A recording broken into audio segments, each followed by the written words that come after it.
Babak 61, hidup tergantung di tali rumput. Penerjemah, Skyfaro Editor, Skyfaro. Matahari pagi yang cerah bersinar di Gunung King Mao. Di Akademi, Penatua berbicara tentang detail penting. Besok, kami memilih cacinggu kedua untuk disempurnakan. Semua orang di sini memiliki pengalaman dalam menyempurnakan cacinggu, dan kali ini Anda dapat memperkuat pengalaman Anda. Untuk pemilihan Womgu kedua, pertimbangkan baik-baik. Dengan pengalaman berkultivasi beberapa hari ini dan pemahaman tentang tubuh Anda sendiri, pertimbangkanlah secara keseluruhan. Biasanya, yang terbaik adalah jika Anda memasangkan Gu kedua dengan baik dengan Gu vital Anda. Petik 2. Gu pertama Master Gu dikenal sebagai Gu vital, dan begitu dipilih, itu akan menjadi batu pijakan perkembangan mereka. Setelah itu, cacing Gu kedua dan ketiga akan dipelihara di atas batu pijakan ini dan memutuskan arah kultivasi guru Gu. Setelah mendengar kata-kata tetua akademi, anak-anak mulai merenung, dan hanya Fang Yuan yang tidur nyenyak di atas meja. Dia telah bekerja keras selama setengah malam kemarin, dan setelah kembali ke asrama, dia masih melanjutkan kultivasi Master Gu-nya, memelihara aperturnya. Ketika matahari terbit, barulah dia tidur. Penatua akademi memandang Fang Yuan dan mengerutkan kening, tetapi tidak mengatakan apa-apa. Sejak pemimpin klan berbicara kepadanya, dia telah mengadopsi sikap, biarkan Fang Yuan melakukan apa yang dia inginkan, aku tidak akan peduli. Cacing Gu mana yang harus saya pilih? Saat para siswa memikirkannya, mereka tanpa sadar melihat ke arah Fang Yuan. Omong-omong, Fang Yuan sudah memiliki cacing Gu keduanya. Ya, itu hanyalah cacing likor, untuk benar-benar mengeluarkan cacing likor dari batu judi, peruntungannya tidak masuk akal.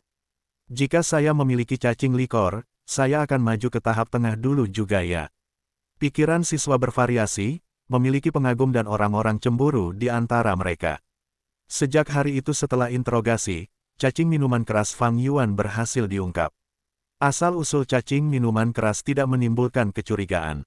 Klan sama-sama tercerahkan dan juga jengkel pada keberuntungan Fang Yuan. Kenapa aku tidak beruntung? Gu Yue Chicheng yang juga merupakan bakat kelas C menghela nafas dalam-dalam di dalam hatinya.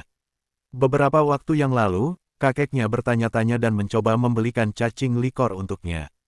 Untuk berpikir bahwa bahkan sebagai pewaris cabang keluarga, dia tidak dapat memilikinya, untuk berpikir Fang Yuan berhasil mendapatkan cacing likor di depannya. Dibandingkan dengan kecemburuan dan depresi Chicheng, wakil ketua Fang Zheng penuh semangat. Saudaraku, aku pasti akan melampauimu. Dia memandang Fang Yuan dan berkata dalam hatinya sebelum membuang muka. Hari-hari ini matanya bersinar dengan cahaya, dan dia merasakan semacam kegembiraan terhadap kehidupan. Wajahnya memerah dan dahinya bersinar, bahkan langkahnya lebih cepat dan lebih ringan. Tetua akademi melihat semua itu, dan segera mengerti bahwa pemimpin klan Gu Yue mulai diam-diam mengajar Fang Zheng. Metode curang ini jelas tidak diketahui publik. Tetua akademi menutup mata terhadap ini. Segera itu malam sekali lagi. Fang Yuan memasuki gua rahasia lagi. Cincin. Di tangannya, seekor kelinci liar sedang berjuang, dan ada bel di lehernya. Ini adalah kelinci liar yang ditangkap Fang Yuan di gunung, bel itu secara alami dilampirkan olehnya. Setelah sehari, bau pengap di gua rahasia telah hilang, dan udara menjadi segar. Pintu masuk lorong gua terbuka, itu diam di dalam. Fang Yuan setengah berlutut di lantai saat dia memeriksa lantai. Kemarin dia telah menyemprotkan bubuk batu ke seluruh area, dan lapisan tipis bubuk ini tidak mencolok. Bubuk batu pintu masuk lorong itu utuh, jadi sepertinya selama aku tidak ada yang aneh yang merangkak keluar darinya. Pintu masuk retakan batu memang memiliki jejak, tapi itu milikku, jadi jelas tidak ada orang lain yang datang ke sini. Fang Yuan merasa nyaman setelah diperiksa. Dia berdiri, menggunakan tangannya untuk menarik tanaman merambat yang mati dari dinding. Selanjutnya dia duduk di tanah dan kakinya digunakan untuk menahan kelinci liar di tempatnya, membiarkan kedua tangannya bebas untuk menenun tanaman merambat. Ini adalah pekerjaan yang tidak akan diketahui oleh Master Gu normal, tetapi Fang Yuan memiliki terlalu banyak pengalaman hidup. Dalam kehidupan masa lalunya, seringkali dia sangat miskin sehingga dia tidak mampu memberi makan cacing Gu-nya, meninggalkan mereka mati kelaparan satu persatu. Untuk sementara waktu, dia memiliki esensi purba tetapi tidak memiliki cacing Gu, dia menjadi seperti manusia fana, bahkan hidup pun sulit. Karena tidak punya pilihan, dia belajar menenun tali rumput menjadi sandal jerami, topi, del, dan menjualnya dengan imbalan pecahan batu purba untuk memberi makan dirinya sendiri. Sambil memutar tali rumput di tangannya, ingatan Fang Yuan muncul kembali. Kesedihan dan penderitaan saat itu telah berubah menjadi tawa tanpa suara sekarang. Kelinci di bawah kakinya terus meronta, bel berbunyi tanpa henti. Sepasang dua senar bersentuhan untuk waktu yang lama, 10.000 liku dan ribuan pengembalian membuat cinta mereka yang tak terpisahkan banyak. 1. Dengan lembut dan perlahan, dengan berlalunya tahun, membiarkan mereka bertemu. Komplikasi, keterikatan dan belokan hadir. Menenun tali rumput, bukankah seperti mengalami hidup? Di gua rahasia, lampu merah menyinari wajah Fang Yuan, menunjukkan kemudahan dan pengalamannya yang terjalin di wajahnya. Waktu sepertinya telah berhenti juga, diam-diam menghargai pemuda yang menganyam talinya. Cincin cincin cincin. 1 jam kemudian, kelinci liar dengan cepat memasuki lorong, bel di lehernya berdering terus-menerus. Dalam beberapa napas, itu meninggalkan bidang penglihatan Fang Yuan.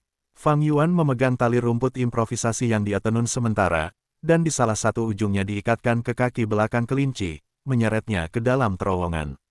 Setelah beberapa saat, tali menghentikan semua gerakan. Tapi ini tidak berarti kelinci telah mencapai ujung terowongan. Itu bisa saja terbunuh oleh jebakan atau hanya memutuskan untuk beristirahat di tengah jalan.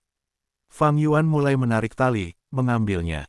Tali itu berangsur-angsur mengencang saat dia menariknya.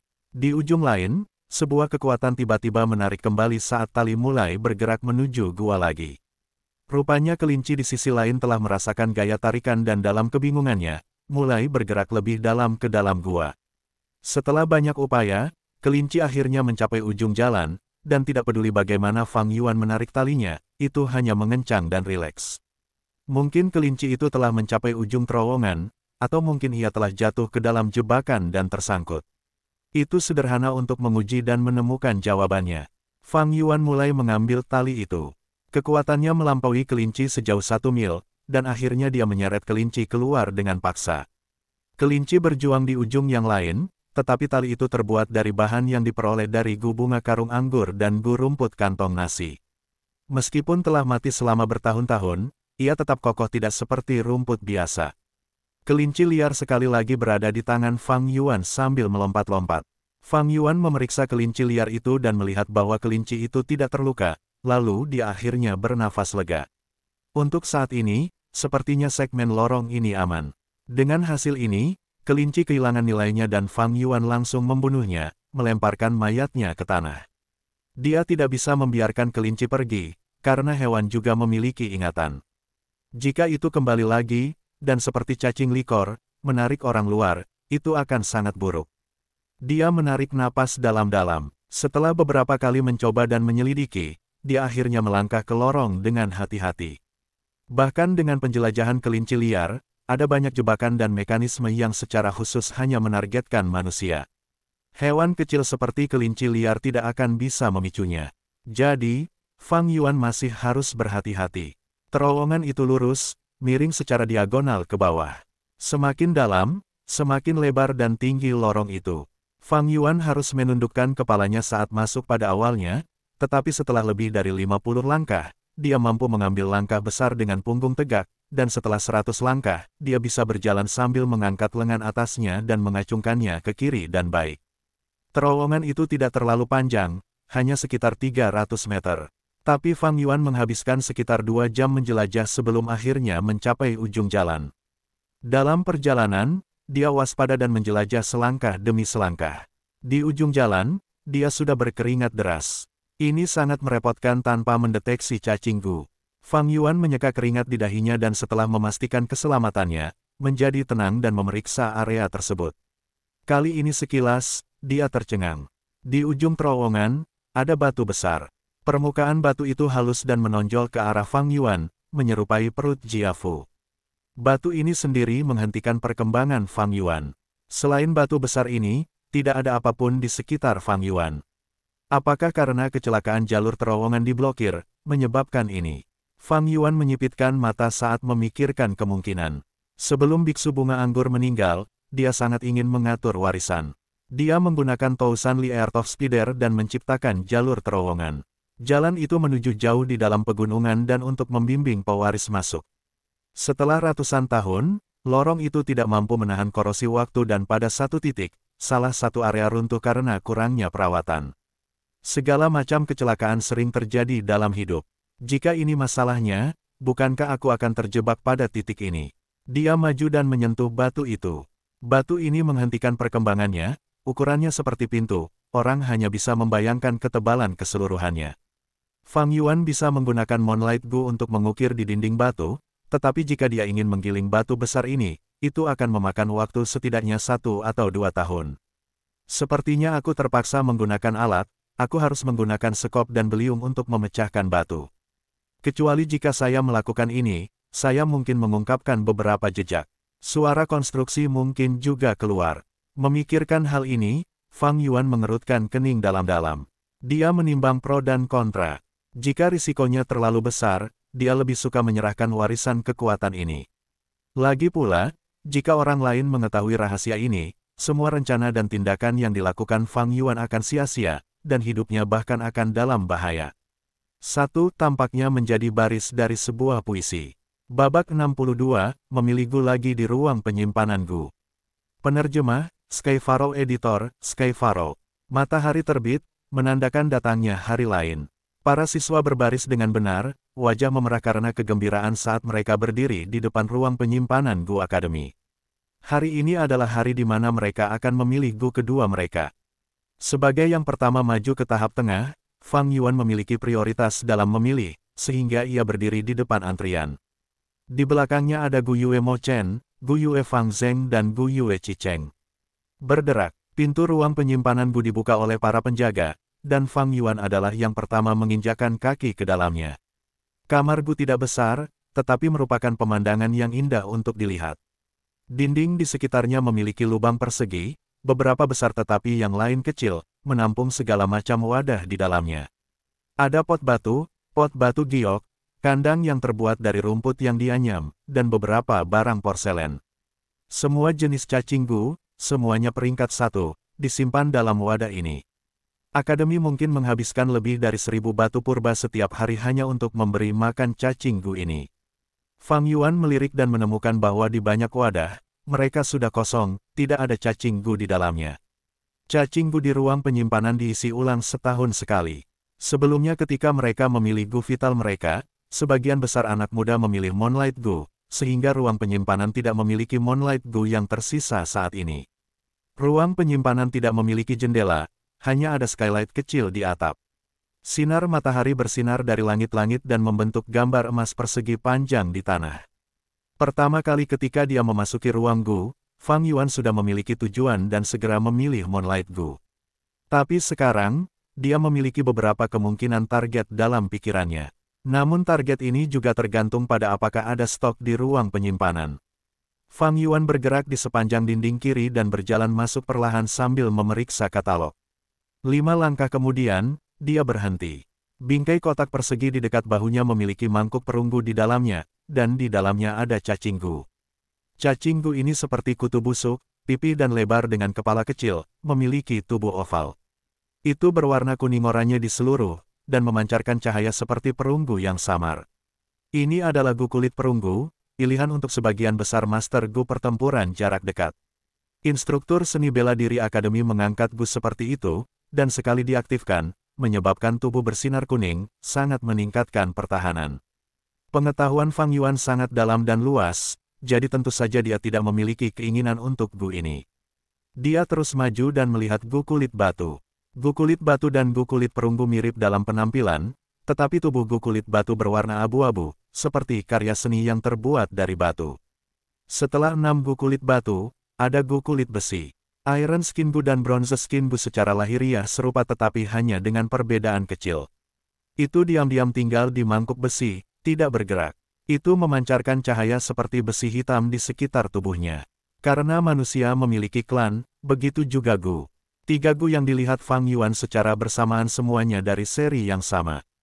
Mereka serupa dalam penampilan dan memiliki efek yang serupa. Kulit besi, kulit perunggu, kulit batu, Gu kulit giok. Jika ada Gu kulit giok, aku mungkin juga memilihnya. Fang Yuan bergumam ketika hatinya merasakan sedikit harapan meningkat, dan dia terus berjalan. Namun dia ditakdirkan untuk kecewa, karena setelah Gu kulit besi, dia melihat Gu kulit binatang. Gu kulit giok dan Gu kulit binatang berasal dari seri yang sama dengan Gu kulit perunggudel. Tetapi mereka memiliki perbedaan nilai yang besar. Gu kulit binatang adalah yang paling umum, bahkan lebih murah daripada Gu kulit batu, tetapi lebih evolusioner. Garis dan bisa menyatu dengan lebih banyak varietas Gu.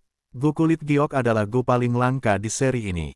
Nilai pasarnya hanya kedua setelah cacing likor, dan kadang-kadang harganya akan berfluktuasi dan menyaingi cacing likor itu sendiri. Fang Yuan melihatnya, tetapi dia tidak menemukan Gu kulit giok.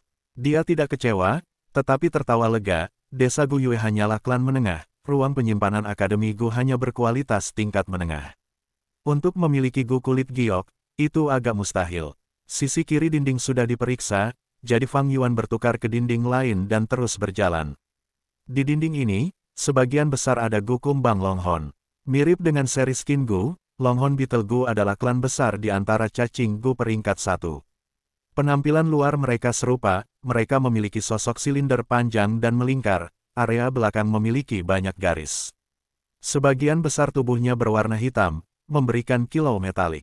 Itu memiliki sepasang antena yang panjang dan melebihi ukuran tubuh, dagunya kuat dan mengeluarkan suara melengking, seperti suara kayu yang digergaji. Dengan ini, beberapa Master Gu dari beberapa tempat akan menyebut mereka sebagai gergaji pohon. Apa yang pertama kali memasuki visi Fang Yuan adalah Gu kumbang Longhorn Brute Force. Seluruh tubuhnya berwarna merah metalik, dan memiliki sepasang antena yang lebih kasar daripada antena kumbang Longhorn biasanya. Di permukaan atas antena ada pertumbuhan seperti sambungan bambu dengan setiap interval kecil. Gu kumbang Longhorn Brute Force ini sangat dicari di pasar. Sebelumnya karavan yang datang ke desa Gu Yue memiliki orang-orang yang menjual Gu ini dalam jumlah besar. Brute Force Longhorn Beetle Gu memberikan kekuatan super sementara kepada Master Gu. Itu memiliki reputasi kekuatan seekor banteng, dan dapat bertahan selama 5 napas. Tapi itu memiliki 2 kelemahan. Salah satunya adalah bahwa setiap aktivasi mengkonsumsi terlalu banyak esensi purba. Peringkat 1 tahap tengah membutuhkan 10% esensi purba, tetapi jika dikonversi ke tahap awal, itu akan mengkonsumsi 20%. Lainnya adalah sequel. Jika Master Gu memiliki konstitusi yang lemah, menggunakan Gu ini banyak akan menyebabkan otot mereka terluka, bahkan mengalami robekan otot. Hanya Gu Masters dengan tubuh yang kuat yang akan memilih untuk menggunakan Gu ini. Orang berukuran kecil seperti Fang Yuan tidak cocok untuk itu. Fang Yuan tahu ini juga, dan berjalan melewati Brute Force Longhorn Beetle Gu, terus melihat sekeliling. Oh, ini tidak buruk. Dia menghentikan langkahnya. Itu adalah Gu kumbang Longhorn unta kuning. Sosok kumbang itu sedikit lebih kurus dan lebih panjang dari Brute Force Longhorn Beetle Gu, seluruh tubuhnya dilapisi warna kuning tua. Sepasang antena panjangnya tidak memiliki sambungan bambu, dan akarnya berwarna kuning, perlahan-lahan memudar menjadi hitam di ujungnya. Brute Force Longhorn Beetle Gu dapat memberikan kekuatan sementara kepada Master Gu, dan jenis kekuatan ini langsung, hanya bertahan selama 5 napas. Tetapi Gu kumbang Longhorn unta kuning dapat memberikan daya tahan kepada Master Gu dan memungkinkan pengeluaran stamina mereka sangat berkurang, namun itu hanya dapat bertahan selama 15 menit. Pada saat yang sama itu tidak memiliki dampak. Di antara cacing Gu peringkat 1, kumbang Longhorn unta kuning memiliki nilai pasar yang tinggi, sebanding dengan Gu cahaya bulan dan hanya kalah dari Gu kulit giok dan cacing likor. Fang Yuan memeriksa sekeliling dan menemukan bahwa hanya ada 1 kumbang Longhorn unta kuning. Gu itu tidak buruk, tapi tidak cocok denganku. Fang Yuan menggelengkan kepalanya, menyerahkan Gu ini. Sangat cepat dia berjalan dan mencapai sudut dinding, setelah selesai melihat dinding kedua, tetapi dia tidak puas. Gu di ruang penyimpanan hanya dengan kualitas ini, dan jika dia ingin beruntung atau mendapatkan kejutan Gu, kemungkinannya tipis. Fang Yuan menoleh ke dinding ketiga dan terus memeriksa. Di dinding ini, Gu Boar sangat dominan. Boar Gu adalah seri di antara cacing Gu. Ada Flower Boar Gu, Pink Boar Gu, Black Boar Gu dan White Boar Gu. Pink Boar Gu memiliki nilai paling rendah, hampir tidak ada Master Gu yang memilihnya. Itu hanya memiliki 1 kemampuan, dan itu adalah untuk menambah berat badan. Setelah guru Gu menyuntikkan esensi purba mereka, Gu babi merah muda akan mengubah konstitusi mereka dan menyebabkan mereka menjadi gemuk. Tidak peduli seberapa kurus mereka akan bisa menjadi orang yang gemuk. Hanya ada 2 hingga 3 ping boar gu di ruang penyimpanan, jelas tidak memiliki nilai pengasuhan. Flower boar gu adalah yang paling melimpah, memiliki selusin setidaknya berjajar. Cacing gu ini memiliki pola bunga di permukaan, baik putih dan hitam dan merah muda, atau putih dan merah muda. Bahkan ada yang memiliki ketiga warna tersebut. Penggunaan flower boar gu mirip dengan brute force longhorn beetle gu, untuk sementara menambah kekuatan pada master gu. Brute force longhorn beetle gu memberikan kekuatan 1 banteng, dan flower boar gu memberikan kekuatan 1 babi hutan.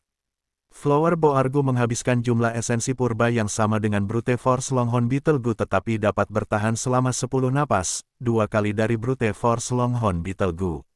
Ini karena Master Gu memperoleh kekuatan yang lebih rendah, sehingga efek sampingnya lebih sedikit.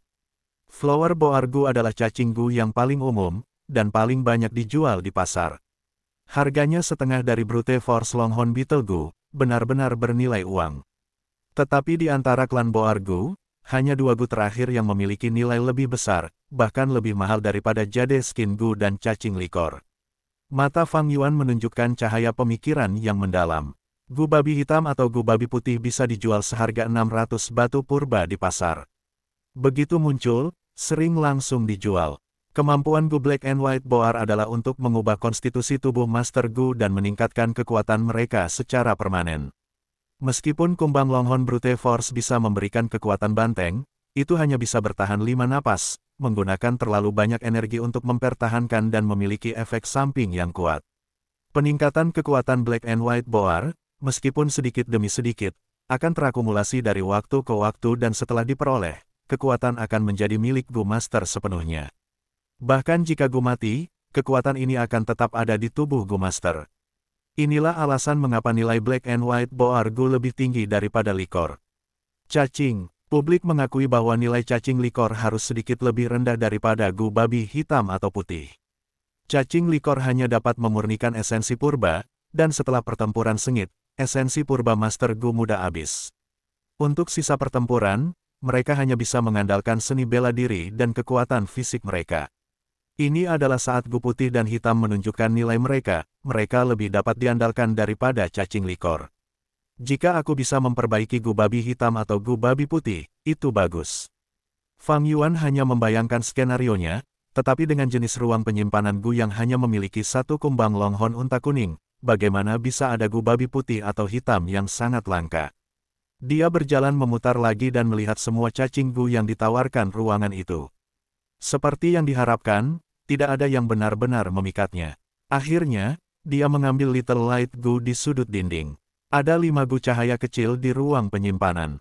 Gu ini berbentuk aneh, tampak seperti pentagram, dan hanya setengah sebesar kuku. The Little Light Gu terutama dipasangkan dengan Moonlight Gu, cacing gu tipe bantuan umum untuk Moonlight Gu. Bagi Fang Yuan telah memilih gu ini, itu hanyalah pilihan rata-rata, tapi setidaknya itu cocok dengan jalur perkembangannya. Fang Yuan keluar. Ya ampun, akhirnya keluar setelah sekian lama. Aku ingin tahu gu apa yang dia pilih. Dia sudah memiliki cacing likor, ini gu ketiganya, mungkin dia tidak akan bisa membesarkan mereka dengan benar. Hehe, Fang Yuan dengan santai berjalan keluar dari ruang penyimpanan. Para siswa berada di luar untuk waktu yang lama dan mulai gelisah. Giliranku, aku ingin tahu apa yang Gu pilih Fang Yuan. Begitu Gu Yue Mo Chen melihat Fang Yuan melangkah keluar, dia buru-buru mengambil langkah besar dan memasuki ruang penyimpanan. Dia memeriksa dan menemukan bahwa satu-satunya kumbang longhorn unta kuning masih ada di sana. Mo Chen tidak bisa menahan diri untuk tidak terlalu gembira, segera mengambilnya. Setelah itu, Fang Zheng masuk. Saya memiliki Moonlight Gu untuk menyerang, tetapi saya tidak memiliki cacing Gu tipe defensif. Gu Yue Fang Zheng setelah pertimbangan panjang, memutuskan untuk memilih Gu kulit perunggu. Gu Yue Chi Cheng adalah orang keempat yang masuk. Saya membutuhkan kemampuan penghindaran, jadi dalam pertempuran di masa depan saya akan dapat mengenai orang lain, tetapi orang lain tidak dapat memukul saya. Saya hampir tidak terkalahkan. Dia melihat ke kiri dan ke kanan, dan akhirnya memilih Gu Cricket Dragon Pill. Babak 63, memberi hadiah kulit giok di bawah bulan, babi putih tersembunyi di bunga tanah. Penerjemah, Skyfaro Editor, Skyfaro. Matahari terbenam dan bulan terbit, tanda datangnya malam. Ini adalah salah satu halaman tersembunyi di desa Guyue. Sebuah pohon belalang yang berdiri dengan cabang-cabang yang rumit dan daun-daun yang lebat, puncak pohonnya yang kokoh dan luas yang seperti kanopi kekaisaran Jasper, menyelimuti seluruh halaman. Cahaya bulan lembut seperti air, berjalan melalui dedaunan dan cabang-cabang pohon belalang, tumpah ke halaman. Embusan angin bertiup, membuat dedaunan pohon berdesir, bayangan pohon sedikit bergoyang. Di bawah pohon inilah dua orang berdiri. Gu Yuebo menggunakan tatapan lembut dan menatap Fang Zheng. Fang Zheng, hari ini kamu memilih Gu keduamu, aku ingin tahu apa itu. Melapor kepada pemimpin klan, Tuan, hari ini saya memilih Gu kulit perunggu. Gu Yue Fang Zheng berdiri kaku, berkata dengan ekspresi kagum. Gu Yuebo mengangguk, dan setelah merenung dia menjawab, tidak buruk, itu pilihan yang bagus. Gu Yue Fang Zheng berdiri di depan Gu Yuebo, tubuhnya menegang dan menegang. Mendengar pujian Gu Yuebo, dia tidak tahu bagaimana menjawab untuk sementara waktu, jadi pada akhirnya dia hanya tertawa, pemimpin klan, aku memilih secara acak. Kau pikir aku tidak serius memujimu? Tidak, Gu Yuebo menatap Fang Zheng, senyum di wajahnya, apakah kamu tahu? Dari memilih Gu, itu menunjukkan watak seseorang. Kamu memilih Gu kulit perunggu untuk pertahanan. Dipasangkan dengan Moonlight Gu, itu adalah serangan dan pertahanan. Ini menunjukkan sifat murni Anda. Di dunia ini, serangan dan pertahanan seperti frontal dan penyergapan, yin dan yang, lembut dan keras, ini adalah jalan raja. Gu Yuemobe memilih Yellow Camel Longhorn Beetle, Gu ini memberikan stamina dan memungkinkan dia untuk mempertahankan pertempuran. Ini menunjukkan sikapnya yang keras kepala dan kuat. Adapun Gu Yue Chicheng, dia memilih Gu Cricket Dragon Pill, memungkinkan dia untuk meningkatkan kemampuan menghindarnya. Ini menunjukkan dia tidak suka serangan frontal, menjadi orang yang cerdas, pandai taktik, tetapi juga menunjukkan kelemahan dalam karakternya. Gu Yue Fang Zheng tercengang setelah mendengarkan, karena dia tidak menyangka bahwa masalah sesederhana itu dapat mengungkapkan informasi dan logika sebanyak itu. Akibatnya, sikapnya terhadap Gu Yuebo menjadi lebih hormat. Pemimpin klan, apa yang kakakku pilih? Fang Zheng memikirkan Fang Yuan dan segera bertanya. Gu Yuebo tertawa, dia memilih Gu cahaya kecil. Gu ini digunakan untuk membantu Gu cahaya bulan dan dapat membuat serangan pedang bulan lebih kuat. Ini menunjukkan kepribadiannya yang ekstrim, aktif, dan invasif. Memang, kakak sepertinya seperti itu. Fang Zheng bergumam. Gu Yuebo mempertimbangkan ekspresi Fang Zheng dan mengukirnya di benaknya. Mereka yang menjadi penguasa memiliki kemampuan unik mereka. Meskipun Gu Yuebo dan Fang Zheng tidak berinteraksi lama, tatapan berpengalaman Gu Yuebo sudah terlihat melalui Fang Zheng. Dia memberitahu Fang Zheng tentang keputusan Mo Bei dan Chi Cheng memiliki makna yang lebih dalam. Itu untuk membantu Fang Zheng menganalisis kedua orang ini, karena dia mengantisipasi dia mengalahkan mereka berdua dan menetapkan peran pemimpin klan dengan bakat kelas A-nya. Tapi Gu Yuebo tidak akan mengatakannya dengan keras, dan tidak akan memicu tindakan Fang Zheng. Sebagai pemimpin klan, setiap kata dan tindakannya memiliki implikasi politik. Jika dia secara langsung mengendalikan Fang Zheng dan berurusan dengan Chi Cheng dan Mo Bei, jika kata-kata menyebar, itu mungkin disalahpahami sebagai serangan politik pemimpin klan. Jika itu masalahnya, implikasinya akan sangat besar dan bahkan dapat menyebabkan perselisihan klan, merugikan seluruh desa. Ada hal lain, Gu Yuebo sedang menunggu Fang Zheng untuk memahami niatnya. Dia menghabiskan waktu dan upaya untuk mengasuh Fang Zheng, tetapi itu bukan untuk memelihara petarung peringkat 4 atau 5. Seorang pejuang tanpa pengetahuan politik seperti pedang bermata dua. Dia membutuhkan pemimpin masa depan untuk klan. Aku menganalisis kepribadian Mo Bei dan Chi Cheng untuk Fang Zheng, tapi dia tidak menyadari niatku, malah bertanya tentang situasi Fang Yuan. Tampaknya dia memiliki trauma besar tentang Fang Yuan, tetapi dia juga berada pada tahap pemberontakannya. Dia ingin mengalahkan Fang Yuan, itu bisa dimengerti. Jika saja Fang Zheng memiliki kecerdasan Fang Yuan, saya telah melihat banyak anak muda tahun ini, tetapi ketika berbicara tentang kecerdasan politik, Fang Yuan mengalahkan mereka semua. Sangat disayangkan dia hanya memiliki bakat kelas C. Petik 2 siku tutup. Gu Yuebo menghela nafas dalam-dalam tapi senyumnya menjadi lebih lembut. Dia mengeluarkan cacing Gu dari sakunya. Ini, Gu kulit giok. Fang Zheng saat melihat cacing Gu ini, berkata ringan dengan mata terbuka lebar. Gu Yuebo berkata, dibandingkan dengan Gu kulit perunggu, Gu kulit giok ini jauh lebih baik, tidak hanya menggunakan esensi purba yang lebih sedikit tetapi juga memberikan pertahanan yang lebih besar. Fang Zheng, apakah kamu menginginkannya? Pemimpin klan. Fang Zheng terkejut dan dia menatap Gu Yuebo, tergagap, aku.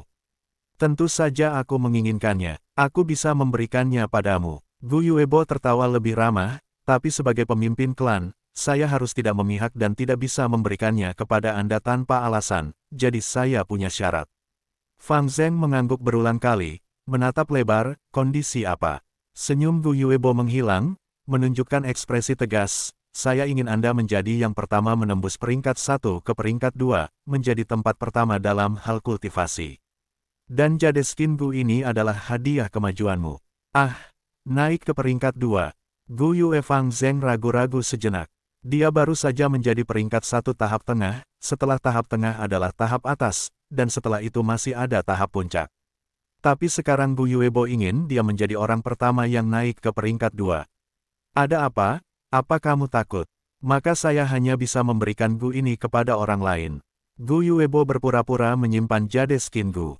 Fang Zheng dihasut oleh kalimat ini, segera otaknya memanas saat dia berteriak, tidak, aku berjanji padamu.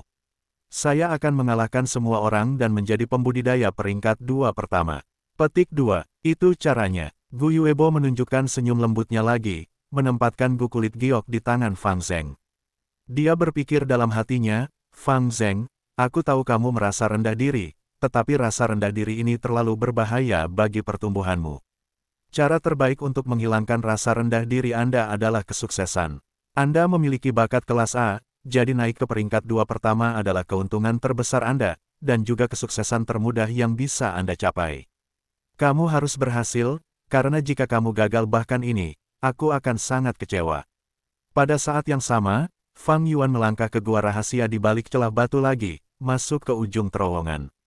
Kali ini, dia tidak membawa sekop baja, beliung atau palu, tetapi dengan hati-hati mengamati sekeliling. Dia berkecil hati dengan kemunduran ini pada malam sebelumnya, dan dalam perjalanan kembali ke desa dia merasakan sesuatu yang tidak beres. Baru hari ini di asrama di mana dia menggunakan jangkrik musim gugur musim semi untuk memperbaiki gu cahaya kecil, dia tiba-tiba memahami bagian aneh dari situasi ini. Batu besar yang menghalangi jalanku ini terlalu bulat dan mulus, ini pasti buatan manusia. Artinya, biksu bunga anggur dengan sengaja mengatur ini untuk menghalangi jalan, tetapi mengapa dia mengatur rintangan ini di tempat seperti itu? Fang Yuan merenung. Dia melihat sekeliling lagi. Tanah dari jalan setapak itu halus dan bagian atasnya melengkung, dinding di kedua sisi adalah tanah merah, memancarkan cahaya merah. Ketika dia melihat ke tanah lagi, dia menemukan titik kecurigaan. Tanah di dekat batu raksasa itu berwarna sedikit lebih gelap. Perbedaan warna ini tidak terlalu jelas dan tidak mudah ditemukan di bawah lingkungan yang remang-remang. Fang Yuan berlutut, menyentuh tanah, merasakan basah. Tidak heran warnanya lebih gelap, basah. Tapi jalan ini sangat kering, dari mana airnya berasal? Fang Yuan menggiling tanah dengan jari-jarinya, menemukan bahwa tanah di sepetak bumi ini bermasalah. Sangat lembut dan gembur, tidak menggumpal seperti tanah merah yang kering. Tatapan Fang Yuan bersinar, pengalaman dan intuisi memberitahunya bahwa daerah ini memiliki kunci yang disembunyikan oleh biksu anggur bunga. Dan kunci ini adalah petunjuk yang akan memungkinkan dia untuk terus bergerak maju. Fang Yuan mulai menggali tanah. Itu longgar sehingga dia tidak menghabiskan banyak usaha. Setelah menggali sekitar 1 inci lebih dalam, ada aroma aneh yang mengalir ke lubang hidung Fang Yuan. Aroma ini kental dan mewah namun tidak umum, tampaknya halus dan elegan. Mungkinkah hati Fang Yuan bergerak ketika dia memikirkan kemungkinan tangannya bergerak lebih cepat?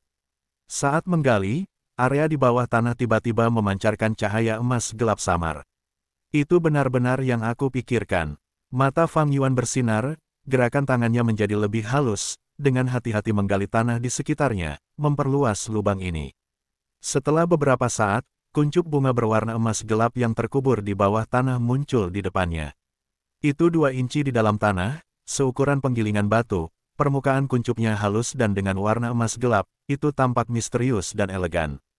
Itu benar-benar gu bunga perbendaharaan bumi. Melihat ini, Fang Yuan menarik napas dalam-dalam. Dia tidak ingin mengupas kelopak bunga, tetapi beristirahat di tanah, menyeka tanah dari tangannya. Kemudian dia perlahan mengulurkan tangannya dan membuka kelopak berwarna emas gelap.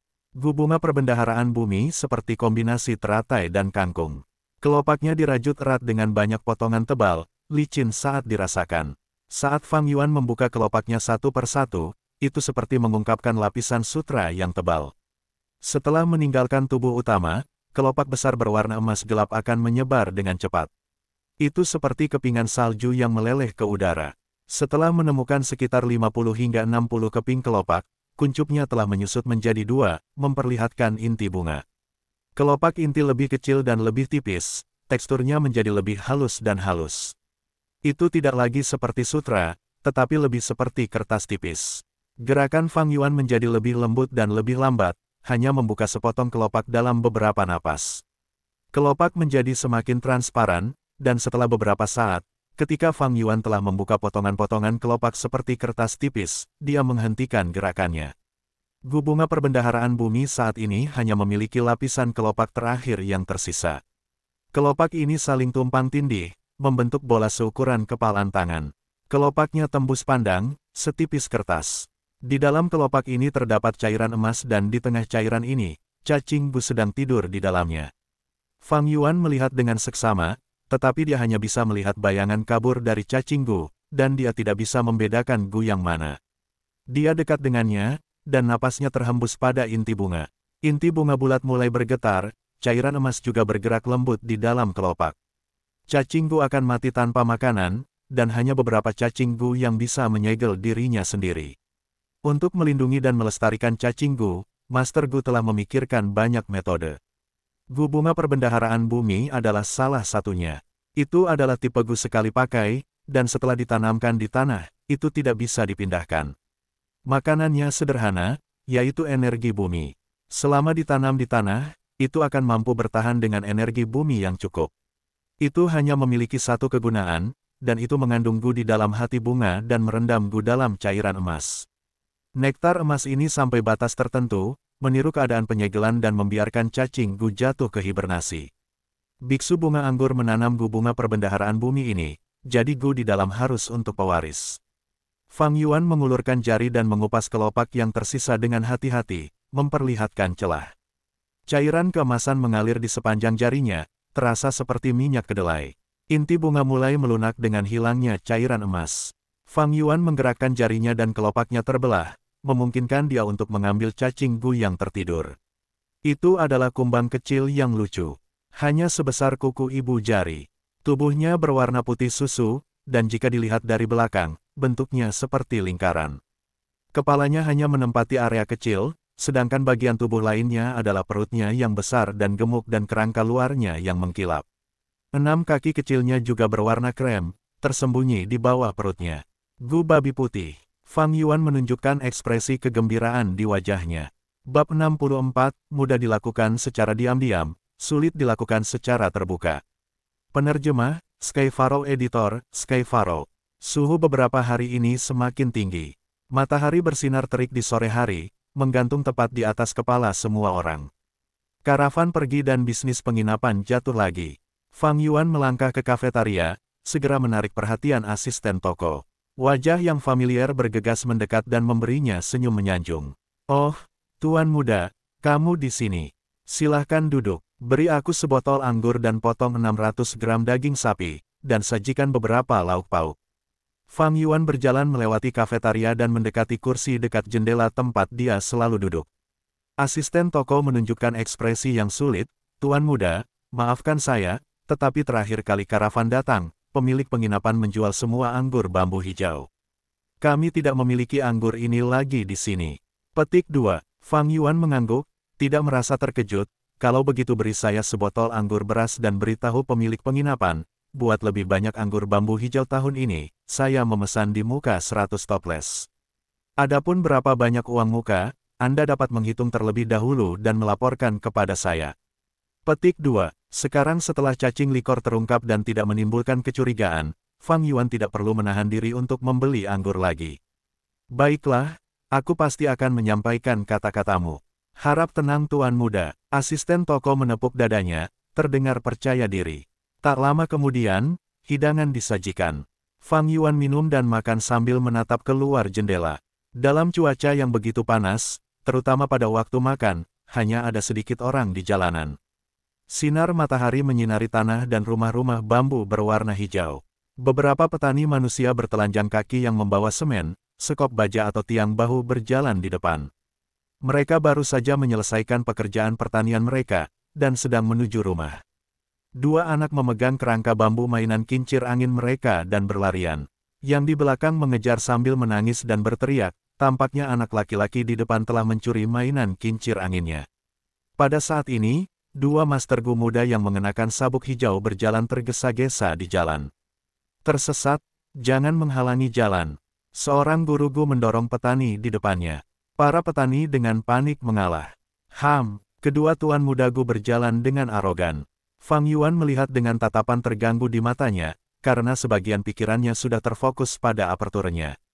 Di dalam lubang, dinding air terus mengalir saat laut purba tembaga hijaunya naik dengan ombak yang mengamuk. Cacing likor sedang bermain-main di laut purba, kadang-kadang berguling-guling dengan nyaman, dan kadang-kadang meringkuk menjadi bola. Jangkrik musim semi musim gugur sedang tertidur lelap, menyembunyikan penampilannya. Tubuh bulat White Boar Gu melebarkan sayapnya dan menggambar lingkaran di langit. White dan Black Boar Gu sama-sama terkenal, keduanya adalah cacing Gu yang berharga dan langka. Nilai pasar mereka bahkan lebih besar dari cacing likor. Meskipun mereka memiliki penggunaan yang sama dan penampilan yang mirip, rute kemajuan masa depan mereka sangat berbeda. Gu babi hitam dan Gu sutra hijau akan bergabung menjadi Gu surai hitam peringkat 2, dan kemudian ke Gu surai baja peringkat 3. Tapi Gu babi putih paling cocok dengan Gu kulit giok, di mana ia akan berubah menjadi Gu giok putih peringkat 2, dan kemudian menjadi Gu mukwat surgawi peringkat 3, 1. Stil Manegu bisa membuat rambut Master Gu menjadi keras seperti baja, meningkatkan serangan dan pertahanan. The Heavenly Mukwat Gu membiarkan tubuh Gu Master menjadi keras seperti batu giok putih sementara pada saat yang sama mengurangi kerusakan dari serangan seperti Moonblade. Fang Yuan sedikit senang atas ini. Mendapatkan Gu babi putih hanyalah salah satu aspeknya, tapi yang membuatnya benar-benar bahagia adalah warisan kekuatan Biksu Anggur Bunga. The White Boar Gu dapat meningkatkan kekuatan. Biksu Anggur Bunga memasang batu raksasa untuk menghalangi jalan, jadi sepertinya saya perlu memperbaiki Gu ini dan dengan kekuatan yang cukup, dorong batu raksasa itu menjauh dan terus maju. Ini pasti ujian pertama. Dengan pengaturan yang cermat dari Flower Wine Monk, saya dapat menyimpulkan bahwa harus ada uji coba pewarisan di masa depan, rintangan kedua atau ketiga. Yang terpenting, saya dapat memastikan bahwa dia menetapkan warisan kekuatan ini bukan sebagai jebakan, tetapi dengan ketulusan yang sebenarnya. Petik 2. Dengan warisan ini, aku bisa mencapai peringkat 3 lebih cepat dan meninggalkan Gunung King Mao ini, dan menjelajah keluar, mendapatkan peluang lebih besar. Apa yang paling dibutuhkan guru Gu dalam berkultivasi? Jawabannya hanyalah satu kata, sumber daya. Fang Yuan perlu berkultivasi, jadi dia membutuhkan sumber daya. Tetapi sumber daya klan terbatas, jadi jika dia menginginkan lebih, dia harus berjuang untuk itu. Tidak hanya memperebutkan sumber daya, dia juga harus menang. Baginya, semakin dia bertarung dan semakin banyak kemenangan yang dia peroleh, semakin dia akan mengungkapkan lebih banyak kartu trufnya dan membuat orang lain lebih waspada. Kewaspadaan ketika terakumulasi sampai batas tertentu, akan berubah menjadi penindasan dan rintangan yang menghalangi jalannya. Fang Yuan membunuh seorang pelayan keluarga, tetapi mengapa keluarga Mo tetap acuh tak acuh? Merampok teman sekelas, mengapa keluarga mereka tidak mengejarnya? Fang Yuan menolak klan dan menolak untuk menjadi bagian dari sistem, tetapi mengapa pemimpin klan memilih untuk bersikap lunak? Itu semua karena dia lemah, karena dia kelas C. Mereka merasa kuat dan tidak ingin menindas yang lemah. Di bawah sistem keluarga, bersikap picik dengan Fang Yuan yang lemah tidak hanya menyebabkan mereka menghadapi penghinaan, itu juga membuat orang lain merasa bahwa orang itu dingin dan tidak berperasaan, merusak hubungan sosial seseorang. Kelemahan adalah payung pengaman yang dimiliki Fang Yuan untuk saat ini. Tetapi dengan persaingan yang berkelanjutan untuk sumber daya, Fang Yuan akan tampak lebih kuat. Ini akan membuat semua orang mulai waspada padanya, dan mulai mencoba merekrutnya. Tidak peduli pihak mana yang dia pilih, dia akan menghadapi penindasan dan masalah dari faksi lain. Penindasan dan pembatasan akan menurunkan kecepatannya yang semakin meningkat. Fang Yuan menyadari kesulitannya, dia berada dalam posisi yang sulit. Dia tampaknya telah menyinggung semua orang, tetapi dia tidak melanggar hukum apapun dalam kenyataan. Namun seiring waktu, tingkat kultivasinya akan meningkat, dan konflik akan muncul dan memburuk. Fang Yuan tahu bahwa konflik ini akan meningkat, tetapi semakin lama semakin meningkat, semakin besar keuntungan yang akan dia dapatkan. Dengan demikian, warisan biksu anggur bunga tepat waktu. Dengan warisan kekuatan ini, dia akan memiliki sumber daya tersembunyi.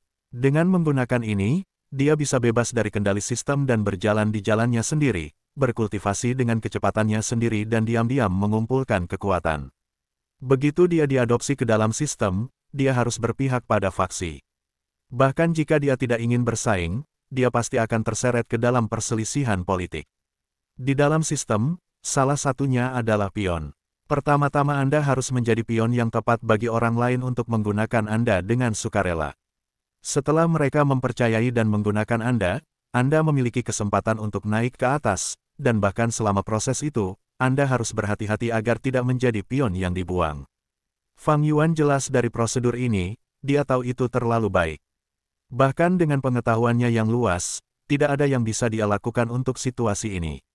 Ini adalah aturannya. Bagian yang lebih penting adalah bakat kelas C-nya. Untuk klan, tidak ada keinginan untuk berinvestasi dalam dirinya. Seringkali dia akan diperlakukan sebagai pion yang dibuang. Rute kemajuan yang paling optimal adalah bekerja sendiri. Dengan cara ini, dia bisa menghindari sebagian besar kompetisi. Menuju petinggi di desa, citra yang dia buat sebelumnya akan dipertahankan. Hal-hal dunia ini, selalu mudah dilakukan secara sembunyi-sembunyi, tetapi sulit dilakukan secara terbuka. Menggunakan warisan biksu anggur bunga, saya dapat mengolah dan mengumpulkan kekuatan secara diam-diam tanpa mendapatkan perhatian dan penindasan. Tetapi pemerasan harus terus berlanjut, karena jika berhenti tiba-tiba, itu akan mengundang kecurigaan, dan saya juga membutuhkan batu purba. Fang Yuan mempertimbangkan rencana masa depannya. Dia benar-benar membutuhkan batu purba. Remaja lain seusianya baru mulai memurnikan dan memberi makan cacing gu kedua. Namun, dia juga telah menyempurnakan gu cahaya kecil dan baru-baru ini memperoleh gu babi putih, sehingga memiliki total 4 cacing gu. Sebelumnya, dia membutuhkan sekitar 1 batu purba sehari hanya untuk memberi makan moonlight gu dan cacing likor. Sekarang setelah menghitung, dia membutuhkan lebih dari 2 potong setiap hari hanya sebagai pengeluaran.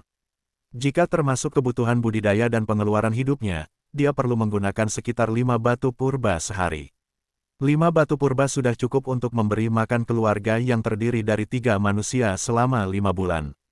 Di tangan saat ini, dia memiliki beberapa ratus batu purba, tetapi itu tidak cukup untuk mempertahankan pengeluaran seperti itu dalam jangka panjang.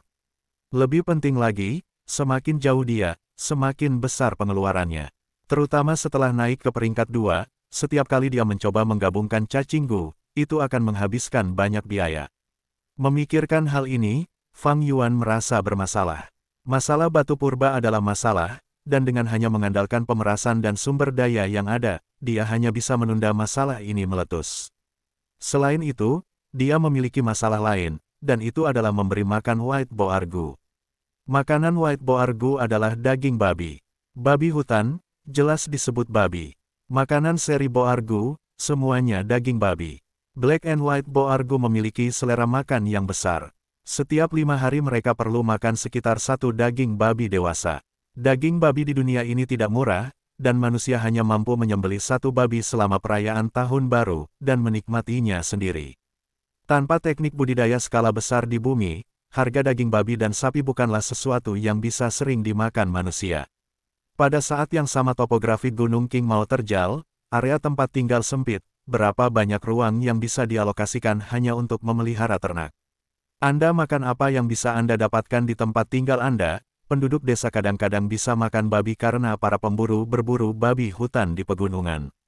Sepertinya aku harus berburu sendiri mulai sekarang, untuk daging babi. Mata Fang Yuan bersinar dengan kilatan.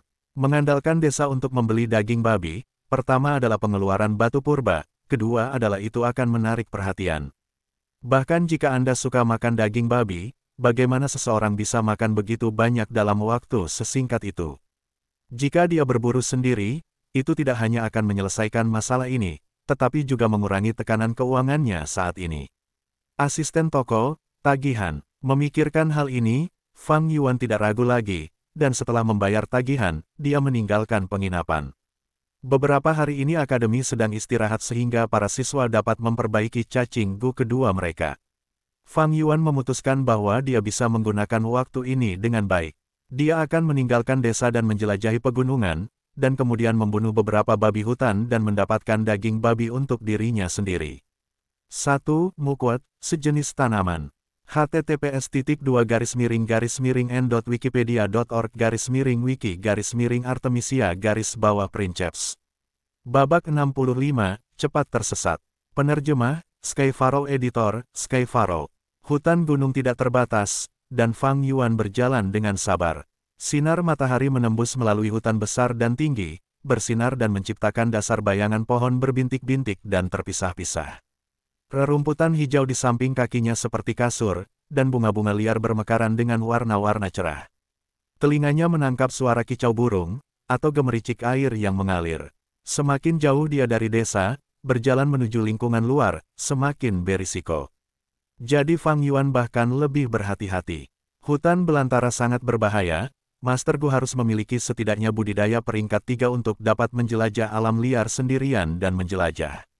Tapi ini tidak berarti mereka aman, karena banyak Master Gu peringkat 3 mati di alam liar, kadang-kadang bahkan peringkat 4. Binatang buas, cacing beracun, ancaman manusia, dan terkadang cuaca, ini semua adalah penyebab kematian. Namun, Fang Yuan ingin membunuh babi hutan yang sering ditemukan di sekitar pinggiran desa. Kalau tidak, para pemburu desa tidak akan bisa menangkap babi hutan. Lingkungan di sekitar desa, sesekali, Master Gu dari klan akan keluar dan membersihkan daerah itu. Lingkungan ini ke peringkat 1 tingkat menengah seperti saya, masih aman. Tapi saya masih harus berhati-hati, binatang buas dan cacing gu suka bergerak. Petik 2. Dengan pengalamannya dari kehidupan sebelumnya, Fang Yuan mengintai dengan hati-hati. Waktu berangsur-angsur berlalu, tetapi Fang Yuan tidak mendapatkan apa-apa. Sial, Gunung Qingmao masih terlalu besar untukku saat ini. Saya tidak memiliki gu tipe pengintai dan saya tidak terbiasa dengan lingkungan ini, ditambah Gunung Qingmao dibersihkan secara berkala, jadi untuk menemukan babi hutan, terlalu sulit. Ayo pergi ke kaki gunung. Kepanduan Fang Yuan tidak membuahkan hasil, jadi dia berubah pikiran dan pergi ke kaki gunung. Gunung Qingmao memiliki 3 desa pegunungan. Desa Guyue, Desa Keluarga Xiong, dan Desa Keluarga Bai. Desa Keluarga Xiong berada di gunung depan, Desa Gunung Guyue berada di pinggang gunung, dan Desa Keluarga Bai berada di air terjun gunung belakang. Selain 3 desa, ada juga puluhan desa kecil di kaki gunung, semuanya dihuni oleh manusia. 3 desa pegunungan membagi desa-desa kecil ini di antara mereka sendiri, yang mengendalikan mereka di belakang layar. Begitu mereka kekurangan pelayan keluarga, mereka akan memilih dari desa-desa kecil ini. Tetapi mereka tidak akan memilih Gu Masters. Memelihara guru Gu, mereka hanya akan memilih seorang anggota klan. Bahkan jika mereka tahu bahwa di antara manusia ini adalah orang-orang dengan bakat, meskipun jarang, mereka tetap tidak akan menggunakannya. Dunia ini sangat berpihak pada garis keturunan, dan memegang kekuasaan di antara kerabat adalah stabilitas politik yang dibutuhkan klan. Untuk memperluas ukuran, banyak desa pegunungan telah mengadopsi orang luar ke dalam sistem mereka. Akhirnya kekuatan mereka mengalir keluar dan menyebabkan konflik internal, sehingga menyebabkan seluruh klan hancur atau melemah.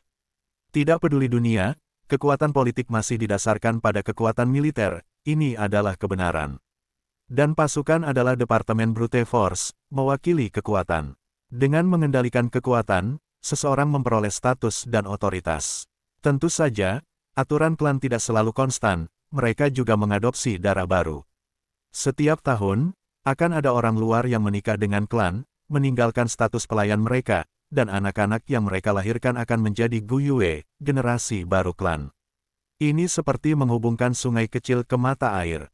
Jangan meremehkan aliran ini, karena tampaknya, mata air akan diam, dan akhirnya membusuk. Dengan itu, akan ada kehidupan, dan musim semi akan tumbuh lebih kuat. Pelayan Fang Yuan sebelumnya, Shen Cui, bertaruh pada ide menikah dengan Gu Yue dan meninggalkan status pelayannya. Fang Yuan meninggalkan gunung, dan setelah 30 menit, bisa melihat asap tebal membubung dari bawah gunung. Setelah beberapa saat, dia bisa melihat sebuah bukit yang luas dalam pandangannya, dan sebuah desa di sekitar area itu di samping sebuah sungai kecil. Desa-desa kecil di sekitarnya berada di bawah kekuasaan desa Gu Yue. Meskipun dekat, desa-desa kecil tidak begitu aman, sehingga membutuhkan pembersihan rutin. Agar manusia hidup dalam kondisi seperti itu dan berhasil bertahan hidup, bagi Fang Yuan, dia secara alami dapat menerima fakta seperti itu. Oh, di jalur gunung yang mendekati desa, Fang Yuan dengan sensitif menemukan jejak di tanah. Pengalaman masa lalunya memberitahunya bahwa ini adalah jejak babi hutan. Mengejar, Fang Yuan membangkitkan semangatnya saat dia mengikuti petunjuk, semakin dalam ke pegunungan.